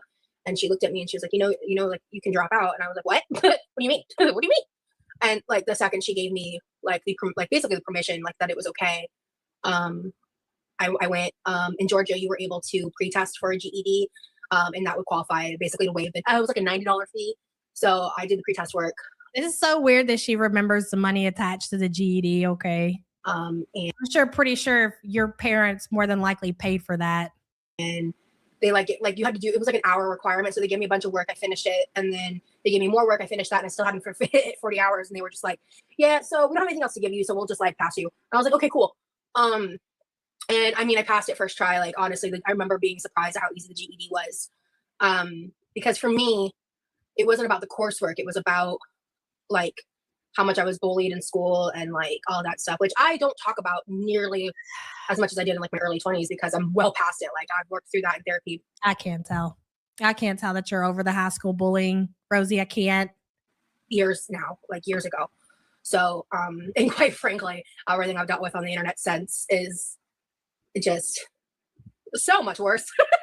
So, you know, like that shit was literally child's play. Doesn't that tell you something though, Anna Peters? If her mom got to a point, because her parents, again, seemed to be very active in her life. Her mom she's a psychologist, I believe I seen you guys say. So I would imagine that school was very important to her parents. So that tells you everything that you need to know of how bad she was showing her ass, that her parents got to a place that they were like, just quit. Just, you know, get your GED. This is where we've gotten to 4 years in high school. It's going to be easier at this point if you just go ahead and just drop out of high school and get your GED.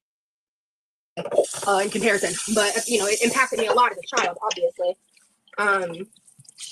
But because I was a weird kid and I didn't fit in, and I just never likable. Not in elementary, not in middle school, not in high school, just never a likable person. That is not hard to believe. Yamano Zami says she's not over it. She just called me a high school bully and I want to love her. You got the axe, didn't you, Yamano? I know Addicted to Cobra got the axe. Did you get the axe too? Shameful, Rosie. You're the bully. Yamano, thank you for being a member for 39 months. Appreciate you. Collect all your diagnosis shield, Rosie. Struggled to socialize. I struggled to maintain friendships. That's what I thought. You got the axe too. Aw. Gee, doesn't that sound familiar? I struggled. I struggled in life. And in a lot of ways I still am, but I guess in different ways. I mean, it depends on how far you push your parents. When I left middle school and I went into high school, things dramatically changed for me. Like things went from really good to a really good school system and everything to it just went left. And I didn't really give my mom much of a chance to even have an opinion on the matter. And that was just it. Once I got through somewhat of my freshman year, it was just over for me. And it was a couple of years before I got my life straightened out. And luckily, I was fortunate enough to get myself on track and pull myself together and get away from some of the people that I surrounded myself and pull myself back to a place to where I knew that was not where I wanted to go. But yeah, you can get to a point as a parent to where you just got to kind of like throw your hands up at it because it's really out of your control once your kids get to a certain age. I mean, it happens. I was not planning on getting this deep on this live tonight, but here we are. Because all this stuff is stuff I've talked about before, you know, like none of this is new. I'm sure it's new to people who haven't seen a lot of my older, you know, content and stuff, but or follow.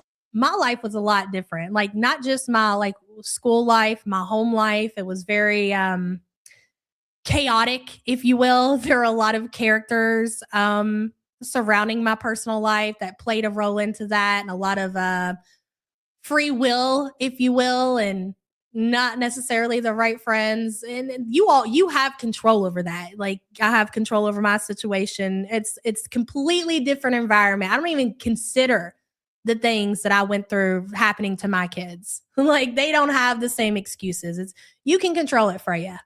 Followed me on Instagram years ago when I used to Yes, it's very nice to not hear BG or Fish or the BG song. I can agree with that. Share all the time. And I mean, let's be real, at this point, this stream has silver sharing in it. You know what I mean? But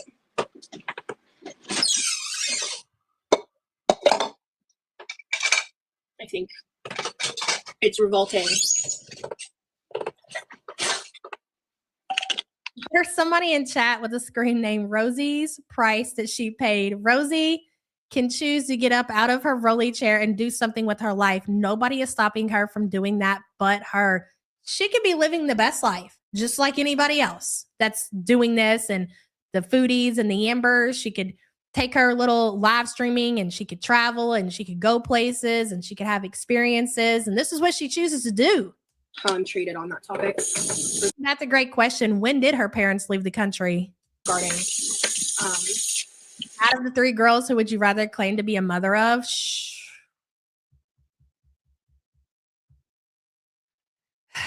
That's a toughie. The easy pick, I feel like, is Amber, but when you dig into that, there's so much there that you don't want to be tied into neither. It's hard to say. My trauma and the topic of autism and all that. Thank you, Kelly. Yeah, I say while I do the dishes. Well, for one, my size, like, let's keep it 100. I fractured my metatarsal in one foot in 2021, and I've struggled with my knee on Cancer Warrior. That video was fucking wild. It was great though. my left leg, and my left leg I also have plantar fasciitis pain. I do have mobility issues. All of these issues are tied into your weight, by the way. I stream for hours and hours at a time. I want to be able to talk and chill and not be like worried about being out of breath and stuff. But, you know, like, yeah, like it's comfortable. I also struggle with fatigue, and if I overexert myself, I can put myself into a pain flare with the nerve pain issues that I deal with and stuff. And so it's a preventative measure as well. Yeah. Okay.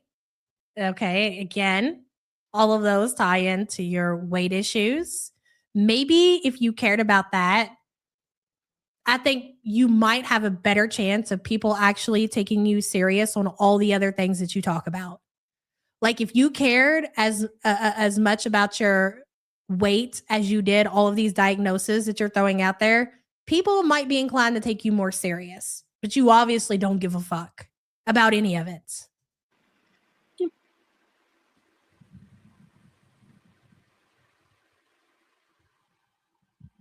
Not in the will. That's right. Very good. Shit, my parents didn't have shit to leave me. Hey, Cook the Book. Yeah, the documentary stuff is wild. Yeah, I hope you guys watch. Oh, you got some Taco Bell? Nice.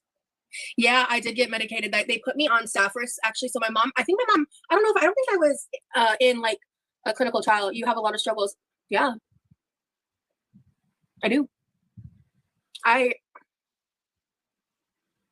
I can agree with that. You do have lots of struggles, but again, being repetitive. If you would work on the main cause of all that, those struggles would all, like, picture it like a big ball. And there's like lines with all these little balls with all her different problems that she has. Now imagine that big ball in the middle deflating, right? Then poop, poop, poop, poop, poop. Some of those other issues, they would get smaller or they would just completely go away. But she won't even fucking consider that. Not even for a minute. You know what? I don't want to dig deeper into that. I don't want to cry. But yeah, I do. And I have had a lot of struggles that I no longer have. Actually, I think at this point in my life, I have some She looks hungry, girl. things that are newer struggles, right? And I talk about those, but No, I agree with that too, Charlotte. I would probably assume that she is in severe pain. I don't think that anybody could get to that size and not be in pain. knowing the things, like knowing what the things I struggle with are, helps me struggle less because I'm able to be kinder to myself. So when you say that, does that mean that you don't guilt yourself when you sleep for 16 hours a day? Does that mean you don't get yourself for eating? Probably, babe. Probably. He said it would only take him like 20 minutes. Does that mean you don't guilt yourself when you polish off a big old box of pizza rolls? You allow yourself to have some grace because you have. That's what I'm going to assume. Which again, it's not helping her whatsoever. She says she gives herself grace for not doing anything.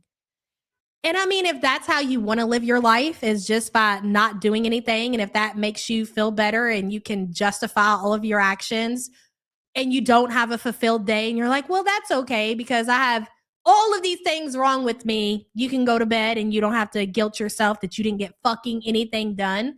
Then that's how you have to function in life. And you have to deal with that at the end of the day. Fondue says she can get her ass up for dick, though. She got it exactly, Fondue. Traveled, got on a plane, had a lady will herself in a wheelchair to see said dick. Sure did. Love that for her. Love that for us the most. Now, this stream was very focused on kind of like catching up on the lore with all of these things that Quirky talks about that she has wrong with her. It wasn't much of watching the, obviously, we didn't get into the inventory and the refrigerator, and it goes deeper into that. And we will get into that soon. We're going to end it here. We kind of, I think, covered a lot in detail, a lot I don't think the community that are in my audience don't follow Rosie didn't know about. So it was great. I loved it. I think there's going to be lots more Rosie coverage. Foodie is over there. She is getting comfortable with sitting on the couch and doing fucking nothing but talking about movies. And I can't take it. I'm going to be honest. Either dance for us, bitch, or I'm out. You can take that however you want, Chantel. Either play your role how it's supposed to be played, or we're fucking pivoting. You remember that. Write it down on your fucking planner. How about that? Love you all so much. Thanks for being here, showing up, showing out. I got some stuff to take care of. And I will see you guys tomorrow. Love you so much. Bye.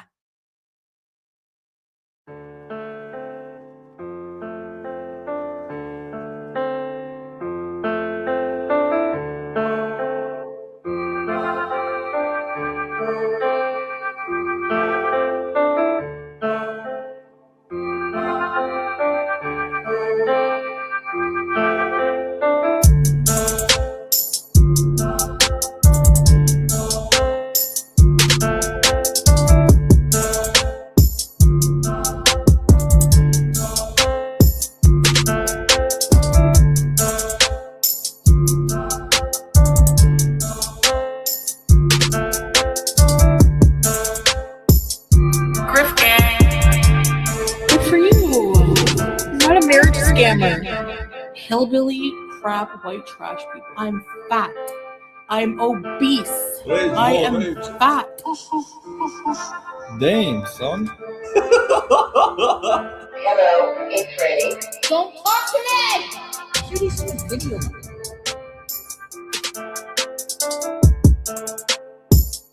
Dad, if you're watching this, sue Slimer. Good for you. Good for you. Good for you. Good for you. Good for you. Exactly, hero.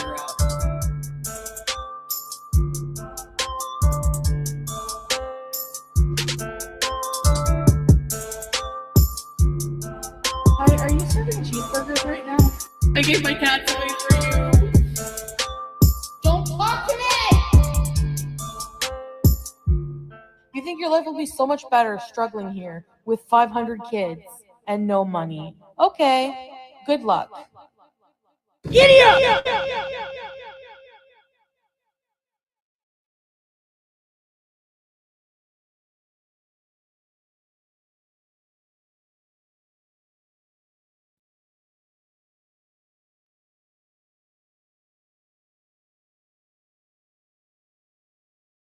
I'm not fucking gay.